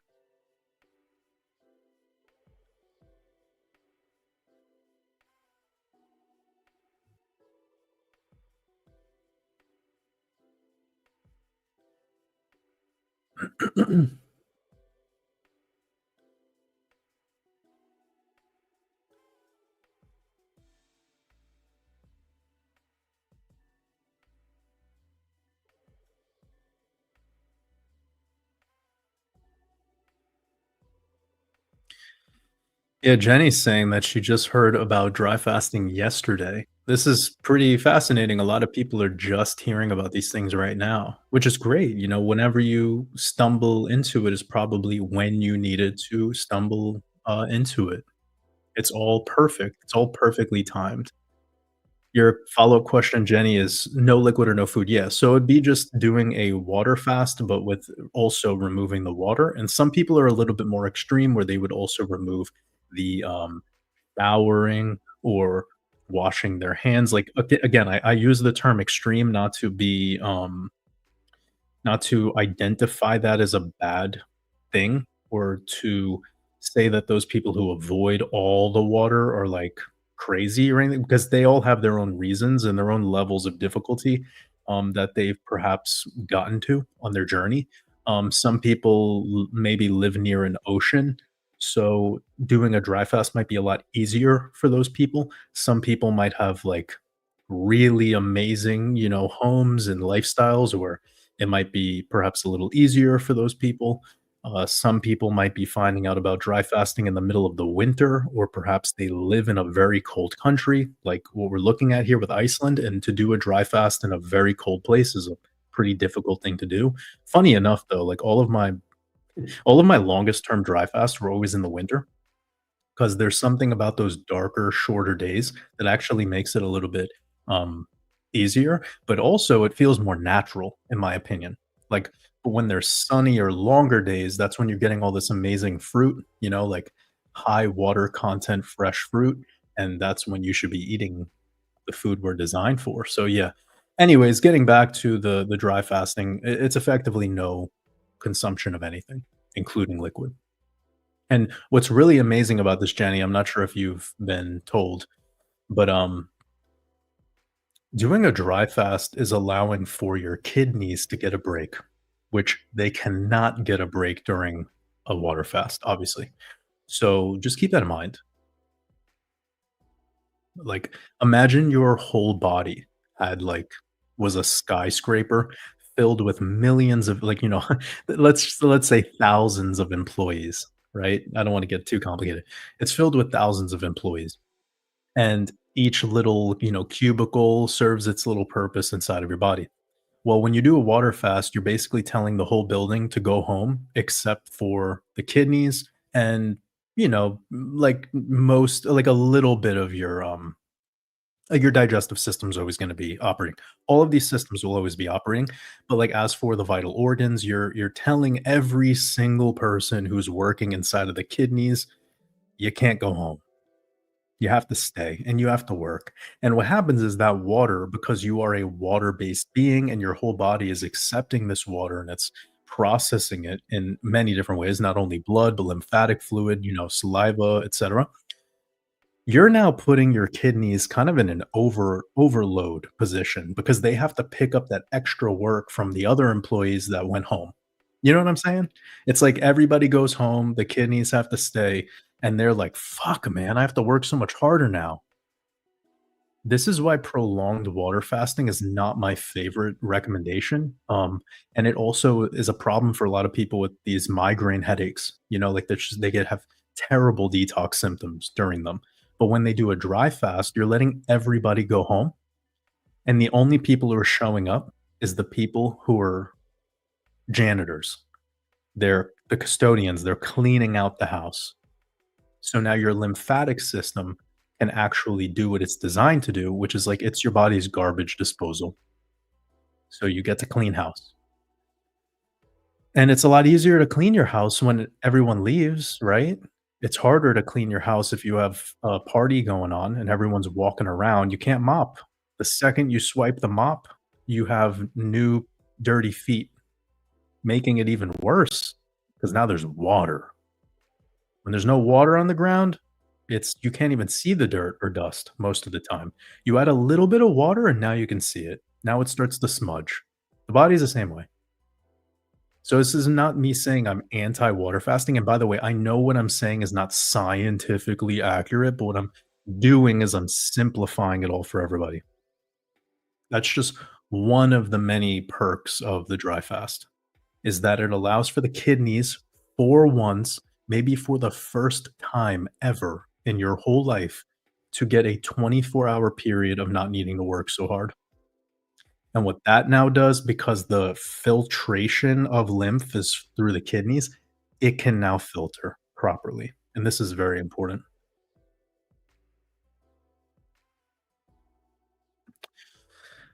Paul Brooks says RFK is literally bringing down big pharma, and you're still droning on about Zionism. You really need to level up, mate. This is all 10 years out of date. Okay.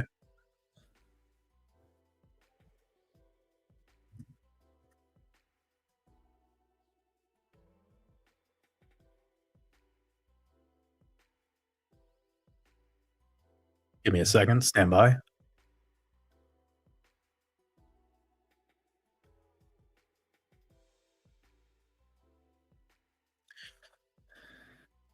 All right, mate. Well, is M for mate or M for McDonald's? Because your boy is literally eating a Big Mac. He is the only one with the burger box open. Look at Trump cheesing. I actually really like Trump because I know he's just the best at what he does. But look at that cheese. He, though, on the other hand, looks guilty. He's owning it. Like, just own it. You're eating McDonald's on a private jet. Own it. He's like, "Fuck, I didn't know anyone was gonna take a picture as I go down on this Big Mac and a Coca-Cola in a plastic bottle." So, by the way, this isn't like Mexican Coca-Cola where it's made with cane sugar. Homie is literally eating actual poison. Let's return back to the comment. Senor Paul says RFK is literally bringing down Big Pharma. How is he? Is he? I don't know.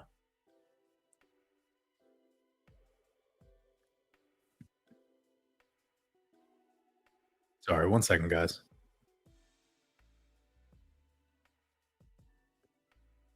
All right, whatever, man.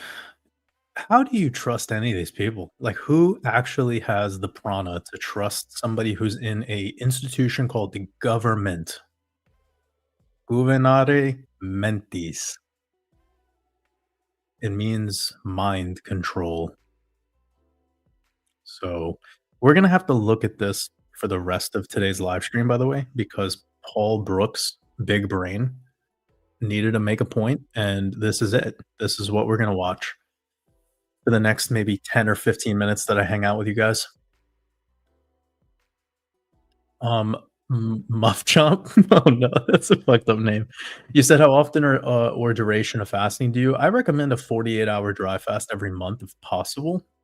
It's not the easiest thing for everybody. It's something you should ease into. So, starting with perhaps a dry fast of 24 hours is a really good thing to just see how it goes for you. Um, and then I wouldn't really be promoting longer than 48-hour dry fasts anyways, because they usually do the trick. And for some people that really need something to clean up, you could do the 48-hour dry fast. You can then in 2 weeks do another 48-hour dry fast. But what I would recommend, just to share some words of wisdom on the dry fast, is I recommend you do as many days of prep and breaking of the fast as the actual fast itself. So that means if you're going to do a 24-hour dry fast, for the 24 hours before that dry fast, you want to eat nothing but raw fruit, preferably something with high water content. So that means do not eat only bananas. All right? Try to get watermelon, um and even apples are pretty good if it's like the season for you. I mean, we're in July right now, so a lot of people should be able to get most of the melons. I mean, most fruits are available for most people. Even in Australia, you guys are pretty first world, and you grow a lot of your own fruit over there, so you might have some late season stuff available. But yeah, I would just go for watermelon. Grapes are also amazing. Oranges, tangerines, etc. And then, after the 24 hours of doing nothing but raw fruit, I would do the 24 hours of dry fasting, and then after, I would break my fast with, again, 24 hours of raw fruit. If you're gonna do 48 hours, same protocol. 48 hours of only fruit, 48-hour dry fast, then another 48 hours of only fruit. This is a way that you're actually kinda stretching your fast because most people eat cooked food, and actually, most people, when I say most, eat what this gentleman is eating. Literally fucking McDonald's. Okay? So if you're somebody who eats McDonald's, you probably need to ease into fasts because your digestive system is so cooked that yeah, you have just so many parasites inside of you that they're going to go crazy in your digestive system. All of the flukes. Yeah, I mean it's not good. So yeah. Truth Love says, "I thought Zionism was about Israel." Yeah, that's what most people think. That's what most people think, but it's not. It's a mindset. It's a mind parasite. It's a thing that, infiltrates life. It's anti-life, and it's something that is not only about the Jews, it's not something that's only about Israel. I mean, it started out of Israel, first of all. 'Cause it all comes back to Marxism in a more local way, and Karl Marx obviously wasn't living in Israel. 1 second, guys.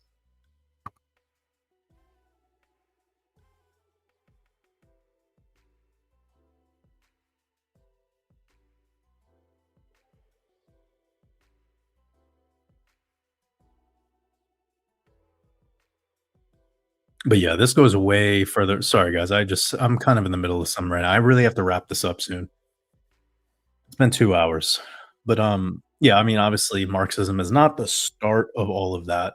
It goes back way deeper. It's just when you talk about it like being archived and like really sophisticatedly put together, like organized. I guess what I should say is organized. Yeah, Zionism was organized best by Daddy Marx.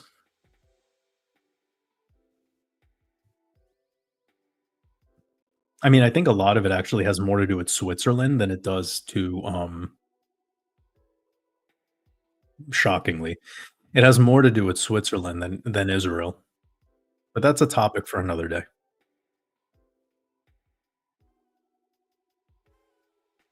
Paul Brooks says Zionism just means the Jews should have a right to their own home, same as every. No, it doesn't.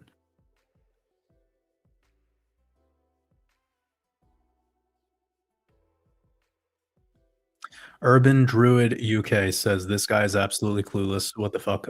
Yeah, you're right. I don't know anything.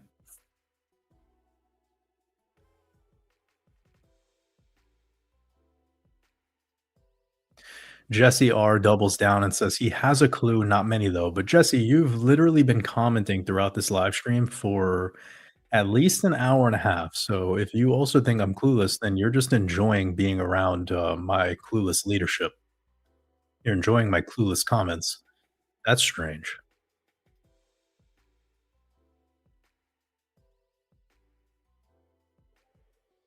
You're a confident fool. Yes, I actually I am. Pull up the fool card.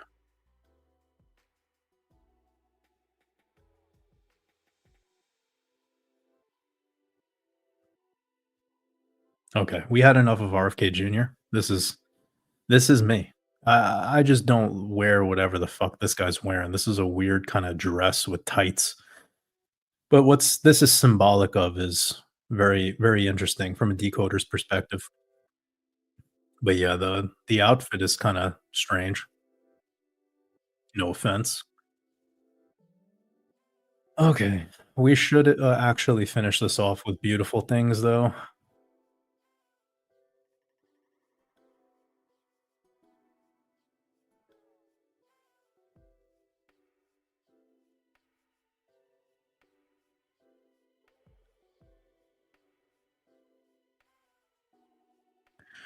Deans of Nomadicus said court record says Epstein was a pedophile. Duh. Why is that shocking?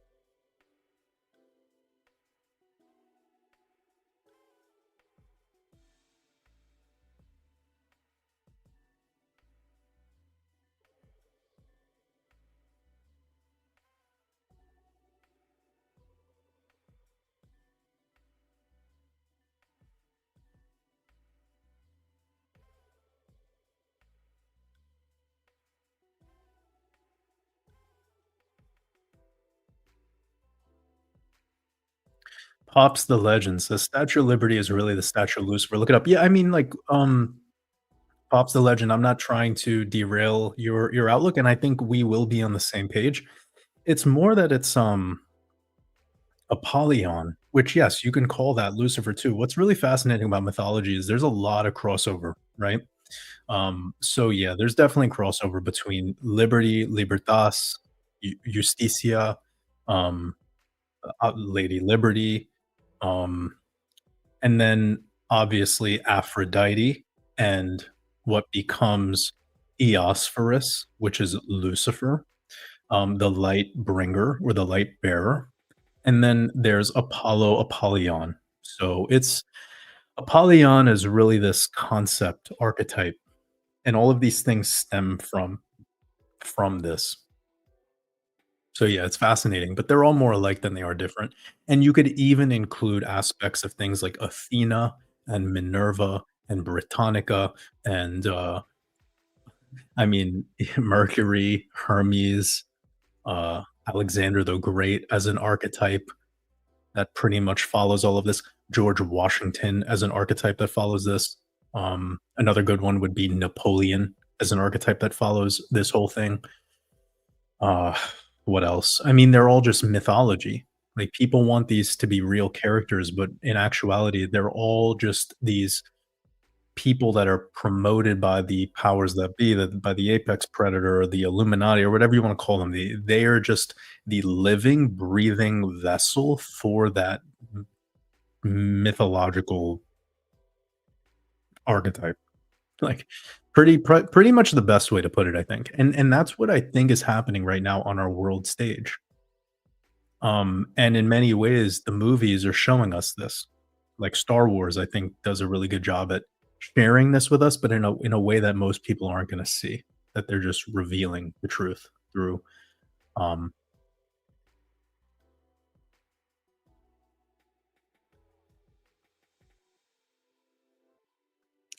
Deans of Nomatica says, "Waters, you're a self-centered asshole. I was referring to this channel, and it took 2 videos to figure out this guy is a dick." Oof. It's okay, Dean. Forehead kisses and a glass of milk by your bed will get you your tuck in later, and I will be done with the live stream so I can read you a bedtime story. I'm sorry. It's been a long day. Dad's been at work. I'll be home soon. There's a hot meal in the microwave for you. You just got to press 2, and daddy will be home.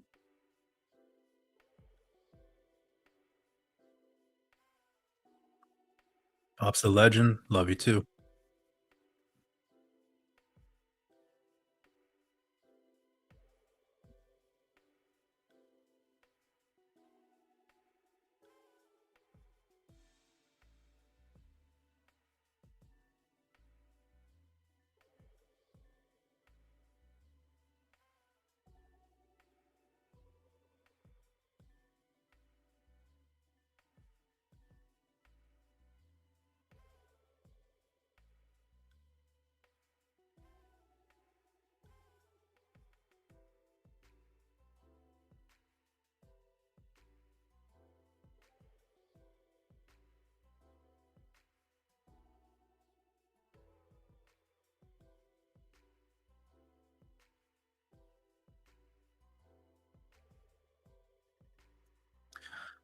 Thomas Graybeal said, "What happened to Jordan Peterson?" Oh, we were talking about it a little bit earlier.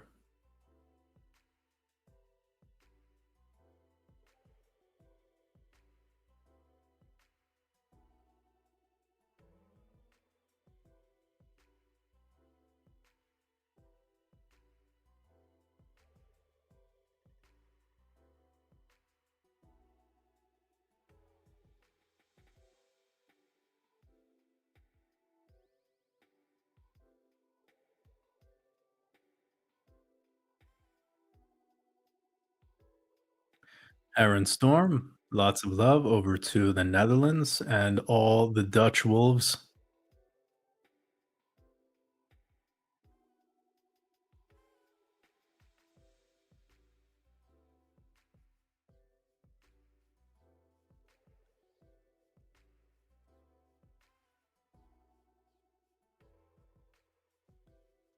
There's a liver queen? Wow. Oh, yeah, yeah, yeah, yeah. Yeah, I do remember her. Oh, man. She's probably so much more, like, wise than he is. He's this is the thing about men like Liver King, and I know this sounds like judgment, sounds like me talking shit, but really I'm just having fun, okay? But I bet his wife is probably so fucking awesome. He's like one of those people that probably, like, she just needed a father figure, so she found, like, this crazy cult leader, you know? But, like, every time she has, like, some serious wisdom to share, he probably just, like, overbears the whole, moment, kinda shuts her down because his, T levels are through the fucking roof. But anyways, I just remembered that I did see that he has a wife, and it would be interesting to talk with her because I think a lot of people probably judge her right at the beginning, and they're like, "Oh, she must be an idiot. She must be, protecting this fraud and this, that, and the third. But in actuality, like, that's just the life that you kind of fall into. And when you have that childhood experience, a lot of people have had that childhood experience. So when they see like a seemingly very masculine man who is taking charge and is embodying these qualities of a leader, which nobody can take that away from Liver King, whether he did the steroids or didn't, at the end of the day, he still has that personality. I think he would have done well. You know, he just didn't pick the most honorable lane. That's all. That's his cross to bear. But getting back to his wife, I don't think anybody should judge her, based on being caught up in that. Of course, as things spiraled out of control, protecting a lie is still a fucking lie. And I'm sure that that moment you can't really justify. Like, it just is what it is, which is, I guess, the big downfall piece to his whole story. And I'm sure she protected that too, which I don't agree with. But I sense that a lot of, like, really great women get sucked into the vortex of, like, these swindlers, and it sucks, because they fall for this trap. It would be good to talk more about relationship stuff as we go, but I gotta go. I gotta go soon. Limor Atole says, "Quit my job 1 year ago. Have not looked back. I just booked a 4-day trip to Yellowstone 15 minutes ago." This fucking guy. This fucking guy. Lemur, the one thing I like about you, brother, is you're not waiting. You're not playing the waiting game. Lemur's like, Waters gave some advice to consider using cashback for travel, and then you literally, like, how many? It's been like an hour, bro, and you booked the fucking trip to Yellowstone for 4 days. How gorgeous is that? Can we give our brother a round of applause? Fucking legend, dude. Fucking legend. So good. Um, Sorry, bro. Got my university restarting in a couple days. I am a busy man. I'm a busy, busy man, but I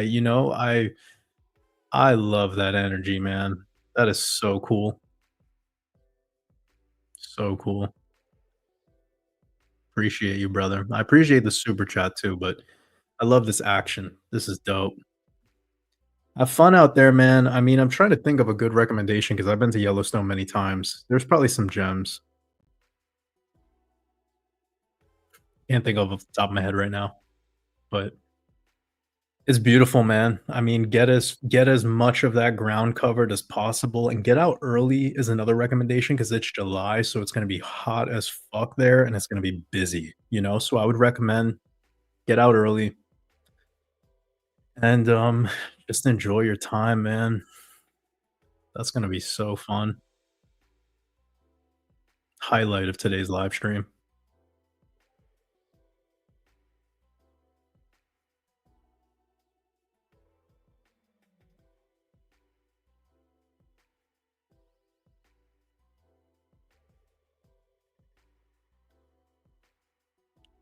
Ooh, this is a good one. We almost missed this comment. Jason Labroche. I don't know how to pronounce this. Labroche. It's like it's a bunch of different, yeah. LeBroccoli. Jason LeBroccoli with the Donald Trump profile picture. He says to me, "You sound like a pile of shit." Hmm. What type of pile though? Like a snowman shaped pile? What type of pile? I'm cool with that. I'm cool with being a pile of shit. Could be worse things. Nothing.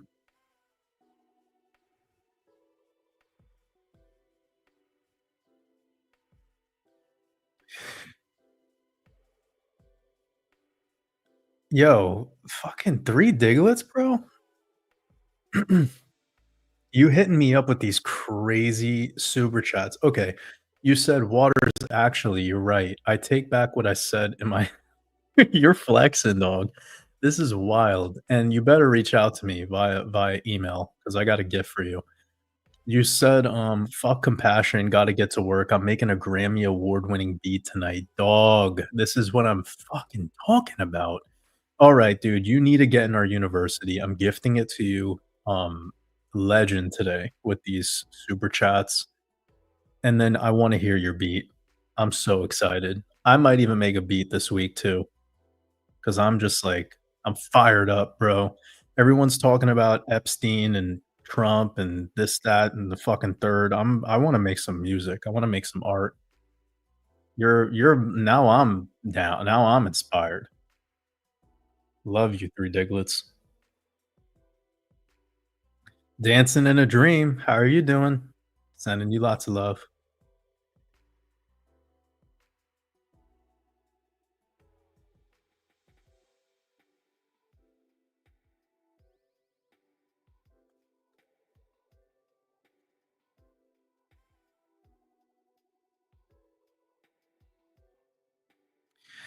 Angelo said, "What if the Liver King became vegan?" No, dude. Liver King's gonna become like a they them. He's gonna become like a like one of these people from Portland, you know? Like, he's gonna start wearing a shirt that says "wild feminist" on it and, like, a name tag that says, "My pronoun is their Zim Zimbabwe, Zimzer," or whatever, and, he's gonna wear cowboy boots and, like, a mini skirt, but, like, not lose any muscle mass. He's just still gonna be, like, super on the juice, you know, ripping out of a mini skirt, um, and, cowboy boots and, like, gun holsters, but with nothing in them, like, just gun holsters and a chihuahua. Like, he's gonna get rid of his 2 dogs that he has, and he's just gonna have a chihuahua, and it's gonna be one of those, like, really yappy, you know, and he's gonna name it Carlos, and he's gonna, like, fully embrace Portland for all of its glory. By the way, I lived in Portland for, like, 8 years, and I had a hard time at the end, you know, I was like, "How am I still making it through this every day?" Wild times.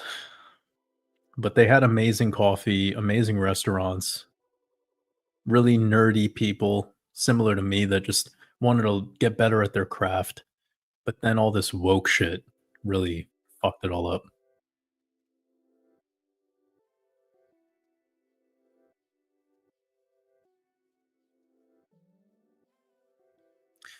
Jason LeBroccoli says that, Waters, you must suck a lot of dick. Well, this is this is so fascinating that, like, people take their like, this is great, dude. I love the internet.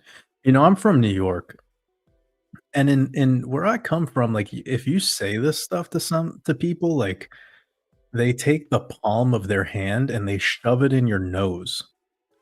It's like an instant bloody nose, you know, like, that's what they do to you. But on the internet, you could just say everything, you know?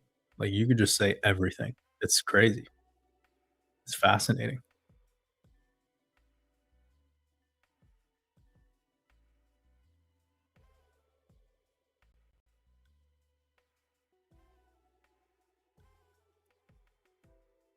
Yes, Paula, I agree. Do both. My whole thing that I was talking about before is the day that never comes, you know, like the only prepper mindset, and then also not living life, uh, can happen to certain people, right, Paula? And some people are able to live in balance and accomplish both, which is great. You know, some people can actually manage that. And I would hope that I speak to those people. I would hope that they feel that somewhere in my message. I'm just trying to avoid the solely waiting game and consuming yourself to the solution when in reality it's how can you produce and how could you create to your solution and put your resources into that. And if you can do that, then you're probably going to be much more responsive when shit hits the fan than somebody who's reactive. And also, I've seen Paula, this is kind of a fascinating thing. People that become preppers also start exposing their position. So, what do I mean by that? Do you know how many people that are in crypto at a high level that have recently been kidnapped or they've been, kind of put into some shady situations, held at gunpoint because they were associated with crypto? People that have had their whole life savings stolen from them because pretty much all they did was talked about how much crypto they had. This has even happened to people who are CEOs of tech companies, right? Because all people love to do for some reason is talk about their plans. And preppers love to talk about their plans. And what's so stupid, in my opinion, about this is because when shit hits the fan, where do you think the people that aren't prepared are going to go? Didn't the movie Leave the World Behind was so brilliant because it has a scene that I'll never forget where they all go to that guy Danny's house to get medicine because they know he's prepping. So, guys, all of you Dannys out there, you're probably gonna also act like Danny. You're gonna be a ruthless person who turns everyone down and just holds your shotgun, wags it in their face, and says, "Get the fuck off my land." Now, on the other hand, I don't think Danny was exposing his position, but I think a lot of people are very vocal about this, where they're like, I'm prepping for the day and I'm going to have the this and the that and the generator and the. What do you think you become when things go sour? When you're the only fucking person in 20-mile radius that has your shit together? People are going to storm the Bastille. People are going to go to your land and take it all because that's how people are. So do your prepping the same way you do your crypto investing. Shut the fuck up. Just keep it secret or be good with your identity. Be incognito. Stop exposing your position. Stop talking about your plans. Stop talking about the things you have and the things you're preparing for. It's just counterintuitive to the whole purpose of the event that eventually happens. I know this is gonna, like, light up a lot of bulbs in our community because this was always the point that I was speaking to. Like, unless you're trying to be the person that invites everyone over for the blackout, which, by the way, people will not be receptive to that moment because they go into panic. They will not kindly go to your property. They will go there initially worried and scared, and then once resources start being rationed out, they will start to get the way humans get, selfish. So you did all the hard work, and now you're having to micromanage people like you're a kindergarten teacher, except these people can gang up, I know it sounds very pessimistic, but I think it's just reality. I think it's the way it would go.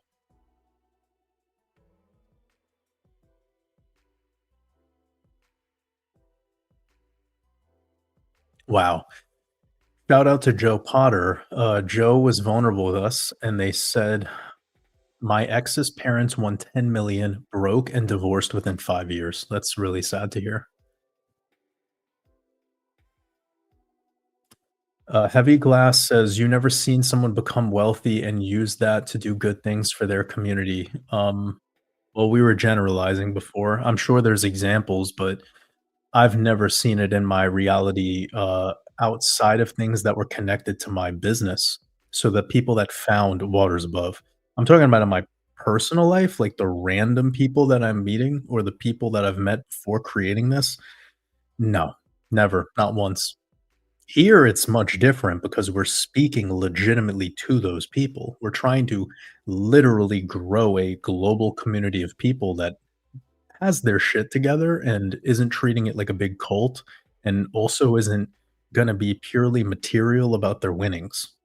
There's a big picture vision here.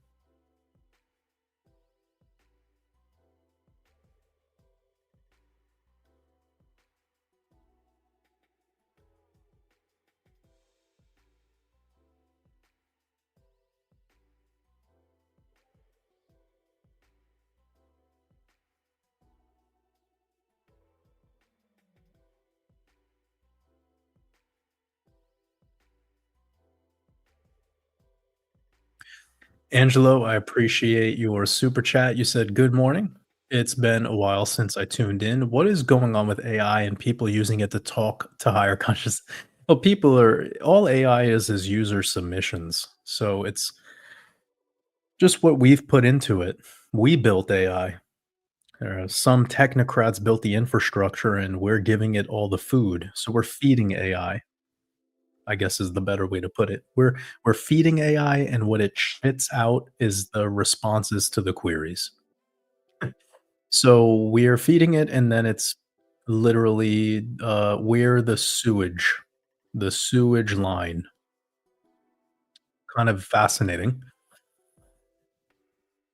So I don't know about this talk to higher consciousness thing. You're not talking to higher anything. It's just what we've put in. And if you take us on a global scale, you're going to have some very articulate and sophisticated, intelligent people, and you're also gonna have hillbillies, right? That is what it is. So, obviously, depending on the questions you ask it, it will tune to the type of person that you are.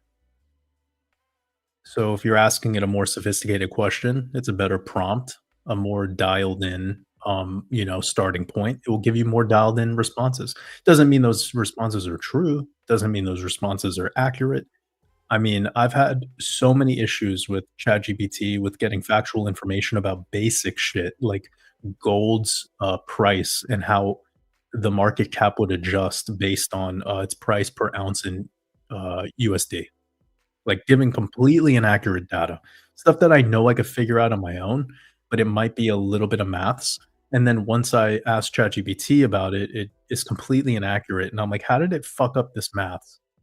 Because all it's doing is searching the internet. Anyways, fascinating, um, how so many people are just blindly relying on it without back checking anything.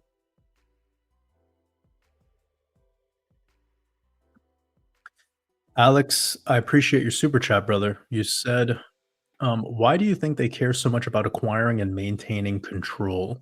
Can't just be an ego thing." Are you talking about the global elite?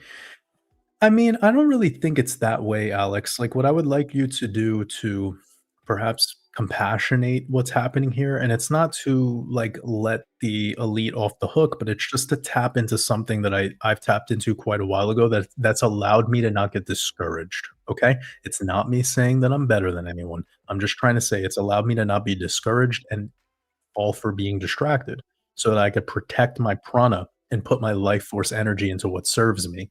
So when you're talking about um the they, I'm assuming you mean like the apex predator, the Illuminati or the uh the New World Order, whatever. And you're talking about acquiring and maintaining control.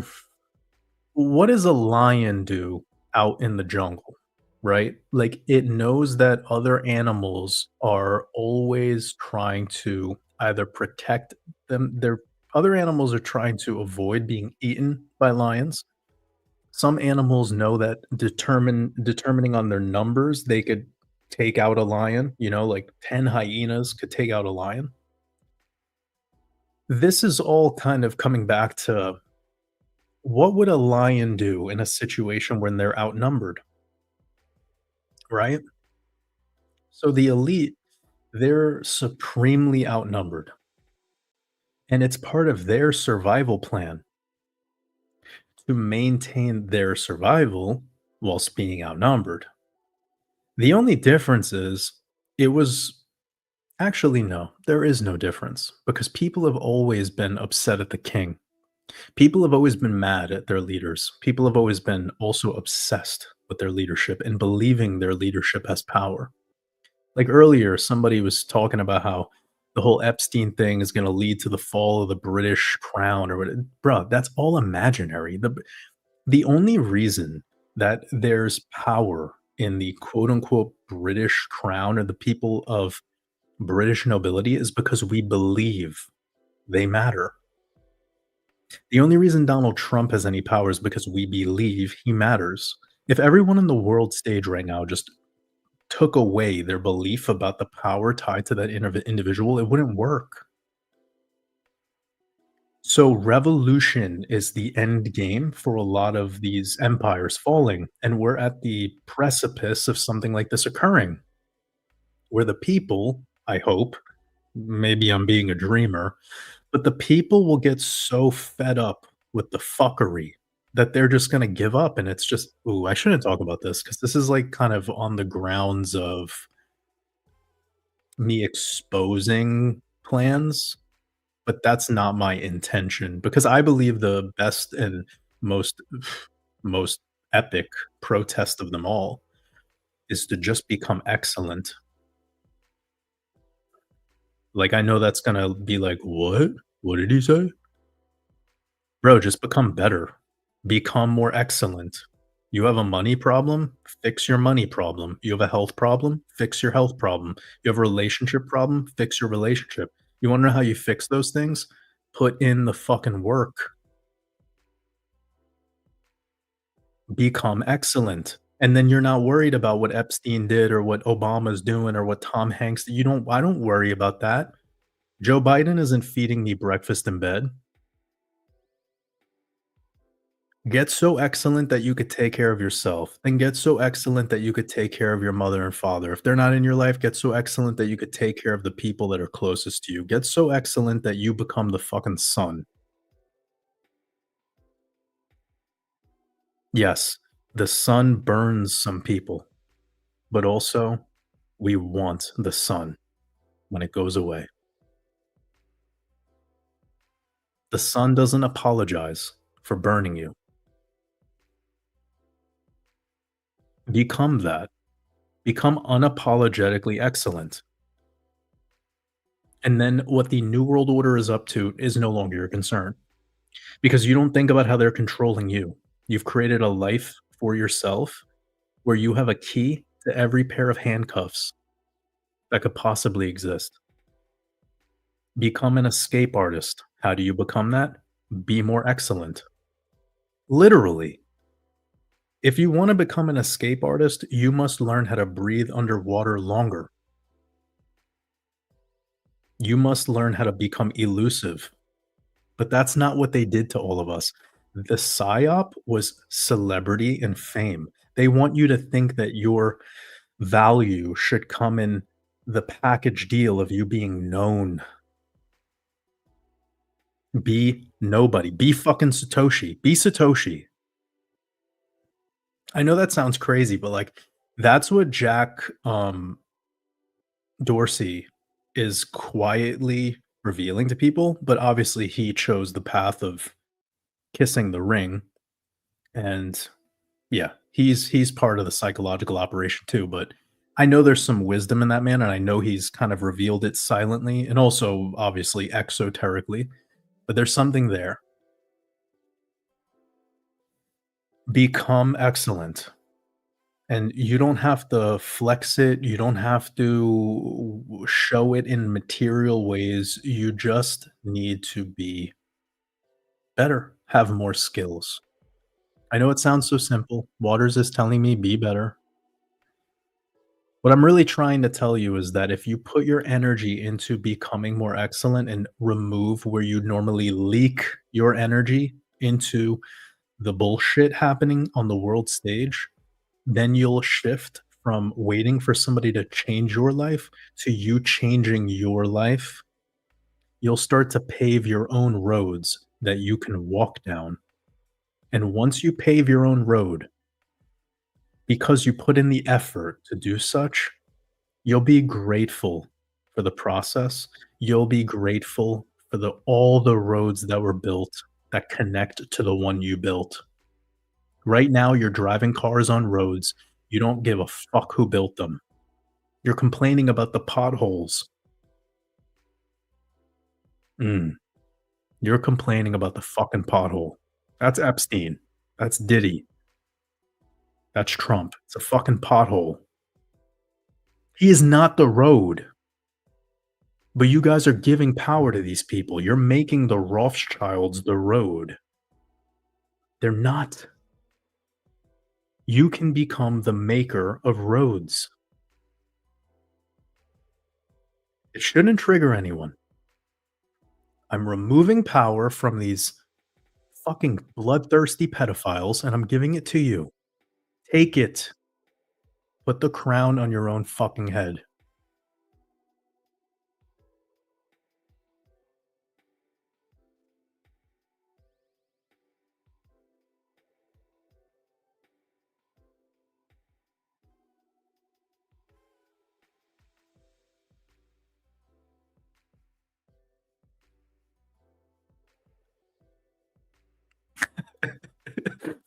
Follow the leader has become what's the word? Follow the leader has become torturable. They're gonna bring him to Gitmo and put a fucking sack on his head and electrical wire on his fingertips, and he's gonna be like, "I love getting electric shock. I love when you play, the Britney Spears song on repeat for 4 days straight and then throw cold water on my head when I'm about to fall asleep." Uh, for those who, don't know what I'm talking about, they're probably so confused right now.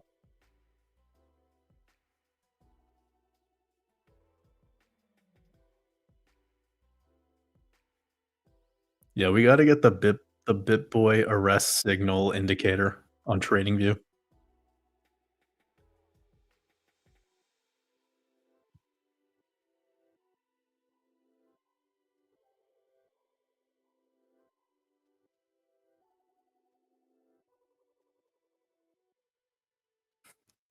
Black Black Knight 001 says, "Where all these wannabe Christians coming from?" Bro, I don't know, man.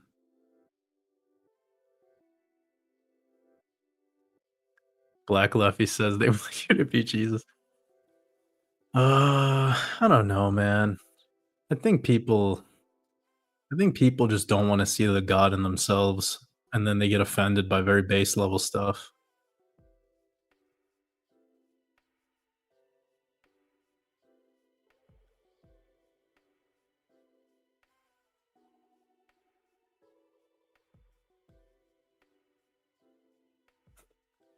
CMG is 510.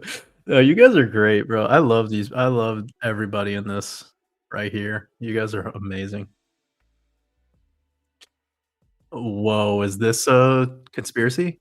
Diamond paradigm? I'm not being facetious. I'm like actually wondering, is this a thing that Trump is Aleister Crowley? I mean, maybe like a son. That wouldn't be shocking.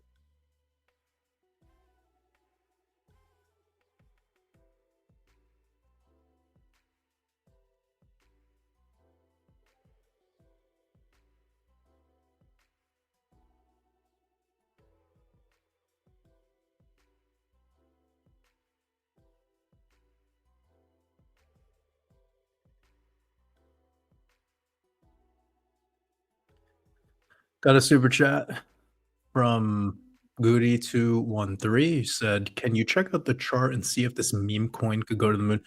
I can't be doing these lives looking at stuff, like, looking at coins and stuff. I don't wanna do those during my live streams. How about this? Can you do me a favor and just write me an email with the link to this chart, like, if it's on Deck Scanner or something, I'm not sure wherever this ERC20 would be, hosted. If you can just get me a chart, shoot me an email, say your name in the headline of the email, Goody213, and I will get back to you. So no worries. But yeah, I appreciate your support truly. I just don't want to open up these lives for that kind of stuff because otherwise it would just be flooded and I'd be looking at charts the whole time. And that's not what this one is about. There will be some uh there will be some crypto related lives as we go up higher into the end of the bull run for sure, but not today.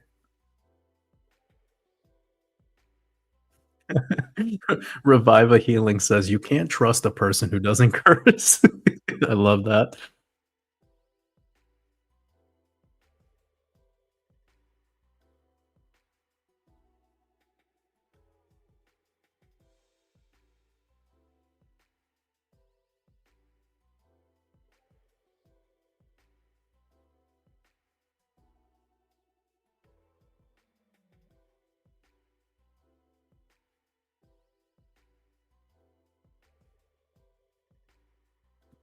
Yeah, we'll be talking more about exit strategies and everything a little later. I mean, we're just kind of getting started.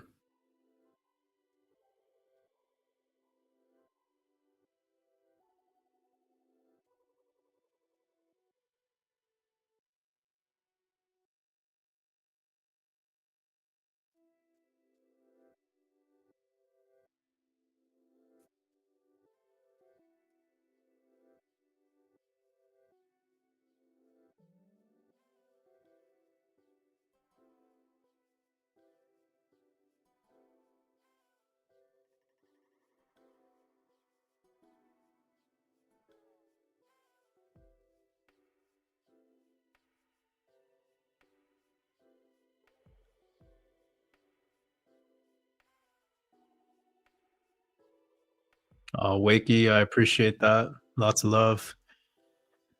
So the red pills are the best information in the space. That really means the world to me. And actually, I have a really special red pill podcast coming out tomorrow because it's going to be dedicated to this upcoming Mercury retrograde, which for those of you that have been following along my analysis, you'll know that the Mercury retrograde analysis that we've covered, at least in the last 6 iterations, has been insanely accurate. The way that we've been able to determine how the market will move leading into that time frame, during that time frame, and also during the shadow period, which is an additional 2 weeks out. So we're talking about this next podcast that I'm gonna release tomorrow. Obviously, it's gonna be 100% crypto focused. That will be giving you information that could be utilized all the way through the entire month of August. So from all of July, because Mercury stations retrograde next week, around next week on the 17th into the 18th of July, and technically stations back direct again on August 10th, but then the 2 week shadow period gets you through to the third week of August. That's right there into the new moon of August, which I've been talking about a lot, the final new moon that we have before the total lunar eclipse on September 7th. So this is going to be a absolutely like one of the most important red pills I've done in a long time because we had the market break out this way into the exact time frame. Mercury retrograde typically does have a bullish push before stationing fully retrograde, which means it's following the pattern, and when we have these patterns playing out, you can't just disregard that because this is gonna give us something that will give us a high probability of how that next 5 or so weeks will play out. Really, really powerful stuff. So, I'm looking forward to this one because we were anticipating a bullish July. We are also anticipating a very bullish August. As for September, not so much. So this right here is going to be very pivotal as we get closer and closer to Mercury retrograde. We've already pushed through our full moon by, I guess, 48 hours now. So that's another pattern that I just updated everyone on my Patreon on like 2 days ago. So if you're a Patreon supporter of mine, not only do you get a weekly podcast, which is usually over an hour long every single week, you'll also get midweek updates. So I've been sharing at least 2 written text updates every week. They're long, kind of like newsletter style. So you're updated all the time. It's really, been a priority for me ever since, we've entered this final phase of the cycle. So I'm very active over there in Patreon and inside of the included Discord that'll come with your Mastermind Community membership. It's over at patreon.com/watersabove. And also by becoming a Patreon member, you'll unlock the biggest discount available for Waters Above University. If you were interested in joining that, that is where we are focusing on creating businesses and teaching how to generate cash flow, and Patreon supporters actually get $55 off. So they get the biggest discount off of the university. And by the way, this is a one-time payment for 1 year access. So you get an entire year of access. It comes with a free course inside of it. And then we have the weekly meetings we do. We'll be kicking off meetings again starting next week. And then we'll be doing them every Thursday. Um, We'll be having actually the entire schedule through September released next week as well. So it's really cool that we'll have a calendar ready for you guys over in our university. You'll know when the meetings are with me. And if you can't make the time slot when I'll be doing the meeting, don't worry. We'll have them all recorded for you, available for playback. A lot of the meetings do get recorded too. Any additional meetings that we have hosted by Clementine, who's our moderator over there. Shout out to Clementine. I'm not sure if she's with us right now, but yeah, really excited to kick off this new July cohort over in our university. And I'm just letting you know about this because it will be closing in a little over a day from now. So sometime around Pacific midnight Pacific time tomorrow on Sunday, we will be closing down enrollment. Maybe we'll keep it open till Monday midnight. I'm not sure. We'll see how things go. But anyways, we have so much value that's packed into that university, and this is where we're focusing more on generating cash flow in the meantime, building businesses, everything outside of the crypto investing stuff. And a lot of the people that have both have gotten tremendous value, considering that one is only $9.99 a month, and then the other one is just this one time payment. And you get a discount for being a Patreon supporter, anyways. So you could commit the year to this new journey, which I think is very important, especially as we see more of these layoffs coming, more artificial intelligence replacing people in the workforce. We have even more crazy shit coming to our world with humanoid robots, self-driving robo taxis taking the gig work jobs that are available. So I think this is a really important time to prepare. It's a really important time to bring your vision to life. So I thought about everything that I've personally gathered, all these skills and awareness in over all the years, and I packed it into this one convenient place. And that's what that university is. And then it also has our university community. So you'll be surrounded by people that are hyper focused on what we're doing over there. There's no additional crypto stuff that's getting in the way.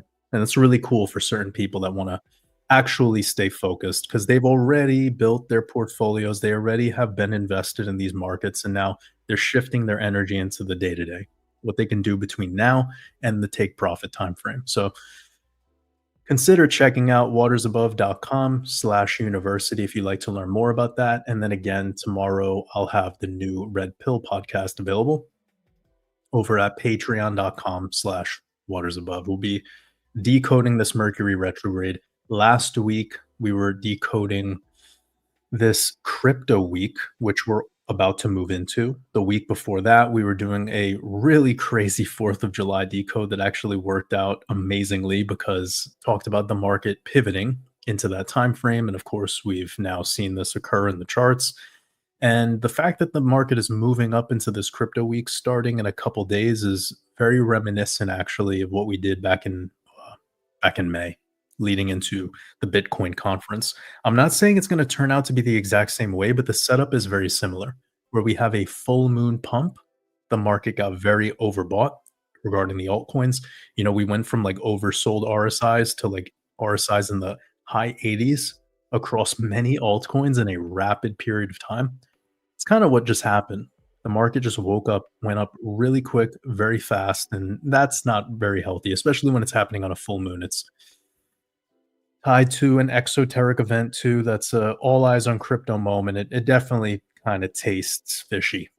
So is it taste fishy? Is it smells fishy? I don't know. Whatever you got, whatever you cool kids say, but it's definitely weird. I know the real cool kids say sus. It's sus. All right, guys, I really have to head out. I didn't intend on this being almost 3 hours. I really appreciate you. I'm gonna just run through this chat really quick, make sure I didn't miss anything that's very important here. Any super chats or anything? Lily Elizabeth, I appreciate you. VB Matthews says, "I love these people trying and so it's for me, it's good. I think I've been enjoying people trying to do that to me, you know? Just become a better fire extinguisher. Become a better mosquito repeller. It's the summertime, guys. We get mosquitoes. Property Vegas says, Jordan, I like to do the beer fast. I actually haven't done a beer fast, but I wouldn't mind trying one because the monks used to do it. Like, you know, these monks in Belgium, they used to do these fucking beer fasts, and, like, I wouldn't be surprised if you just get super jacked up on B12 and B vitamins, and then you flush out a lot of stuff in the gut. So, people be hating on beer, but it's because they don't know about high quality beer, like, they don't have any access to, like, the good shit. Like, if you went to Prague, Czech Republic, all the beer you're gonna get is unpasteurized, it's all sitting in copper tanks, it's all with local ingredients, it's 100% organic, it has no additives, and a lot of it's being fermented in open tanks. So, the type of fermentation that you're getting is, like, old school, and then it's going immediately from those tanks to your glass. So, yeah, it's not the same as cracking open a fucking can of Budweiser or a PBR or whatever. So it'd be kind of interesting to see somebody but also it's like beer fasting just sounds crazy, right? I'm not promoting it, by the way. I just think it's something you shouldn't, like, hear and immediately discount as a possibility to be quite healing. Travis, I appreciate your super chat. Sending you lots of love. You said you're a G Waters, and I appreciate all the wisdom you've provided this community over the years. Keep doing you. I appreciate you, man. Sending lots of love.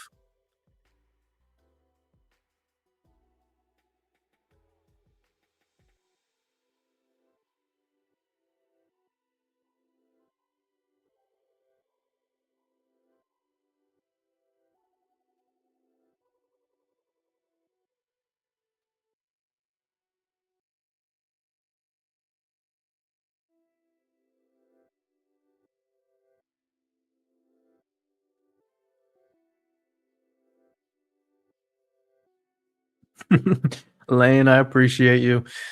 You said it's clear that the ones giving out negative comments to you have not leveled up themselves.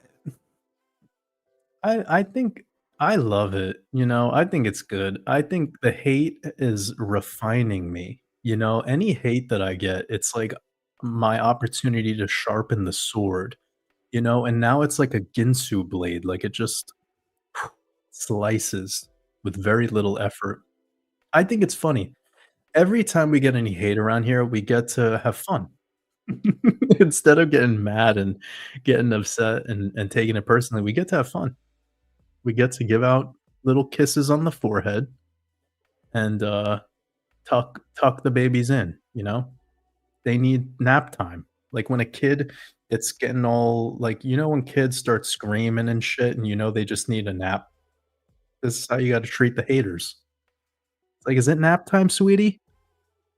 Got a little sweaty running around, yelling?" Alright.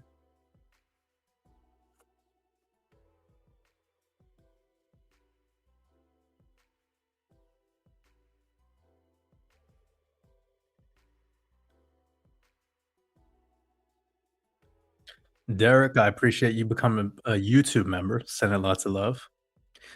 Laura, I appreciate you making it all the way to the end. Snap, you were one of the first to comment today, so you've been here for 3 hours. That's amazing. I appreciate you.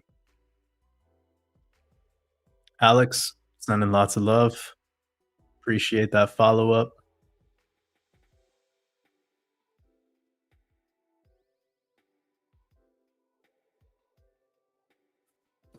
Ivan, I'm not sure what this means. You said, "Watch out your language." I'm from Belgium. I'm sure there's a joke there. I just don't I don't get it. Yes.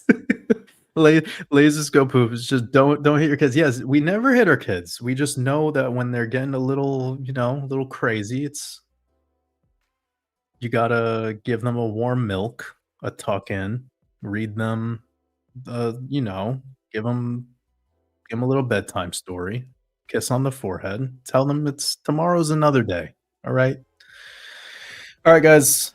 3 hours. It's been amazing. I wasn't anticipating us going this long, but I was just enjoying it. Lots of laughs. We had some fun. Let's do a recap. So we have Ben Armstrong. We're gonna make a Uncle Ben's. Wait, where'd it go? Sorry, it's not funny anymore. One second.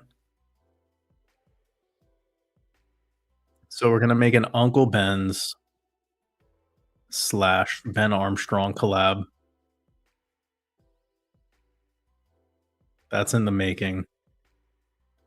And then we have so today's sponsors of the podcast of the live stream were Uncle Ben's Boil in a Bag and Ben Armstrong harassing phone calls, 6 counts, and RFK Jr.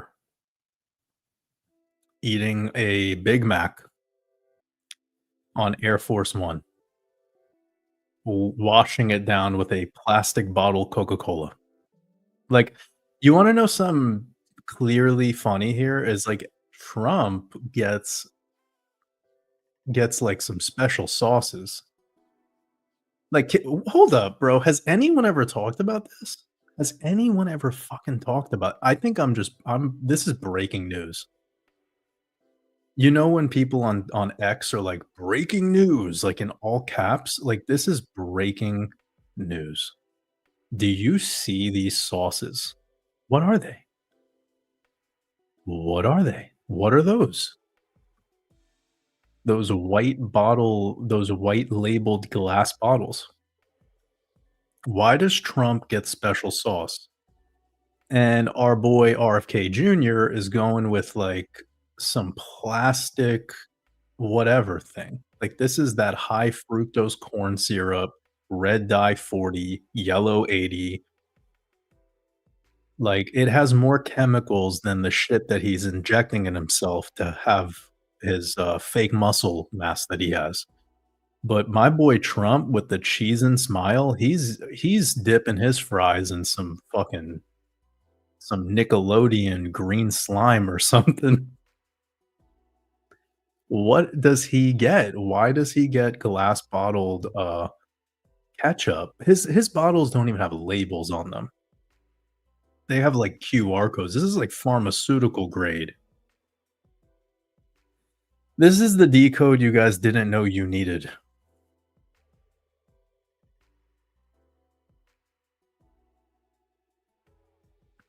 This is the best picture still of all time. Christina, this is mayo and ketchup. Mayo in a glass bottle? Like, from what? No way, dude. No way. Christina, I mean, you might be right. Okay, you might be right, but, like, there ain't no way.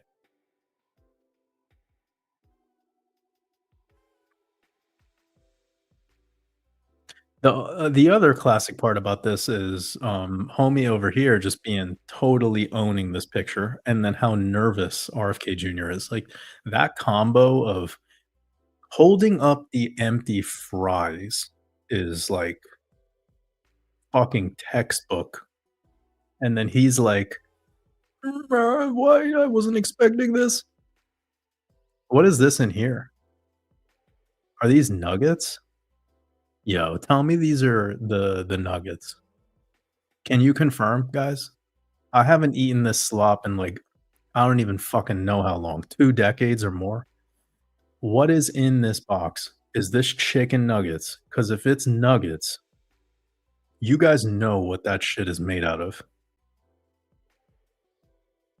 Like, they take the entire baby chick and grind it, the whole body, everything, feathers and everything. Anyways, it's brutal.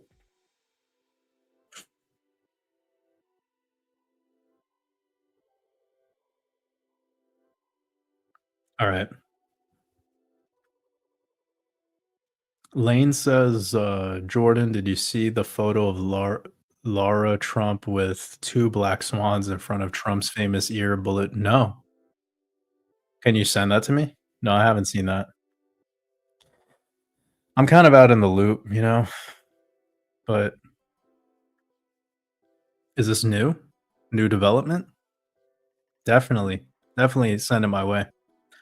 Alright, guys, I love you. I really have to go. I know I've been saying that for, like, the last hour, and we're just hanging out more and more and more, so I appreciate you all. Again, we do have Waters Above University closing up our enrollment in about a day or so. So if you're interested in joining us over there, definitely check that out and appreciate every single one of you. It's been really quite an amazing past 2 to 3 months. I feel like everything's just been chaotic, right? Chaotic energy. We had all of March, April, then just complete 360 and everything over, May into June. And now we're here in July and it's like feeling like we're getting clarity on a lot of things again. And I don't want to sound like the bearer of bad news, but I don't think that's going to last long. I think it's only going to be like another month and a half or two where it'll feel like that clarity and then they're going to hit us again with another moment of uncertainty. This is just how the new world order works. So I'll be here keeping everyone prepared every step of the way. And I'm really excited to share tomorrow's red pill. So I'll be filling you in on all the things you need to know, of course, as usual. And in the meantime, anybody over there joining our university, I'm grateful for you joining us on this new journey. Really appreciate your support. And I'm looking forward to seeing what businesses we could create together, what art we could create together.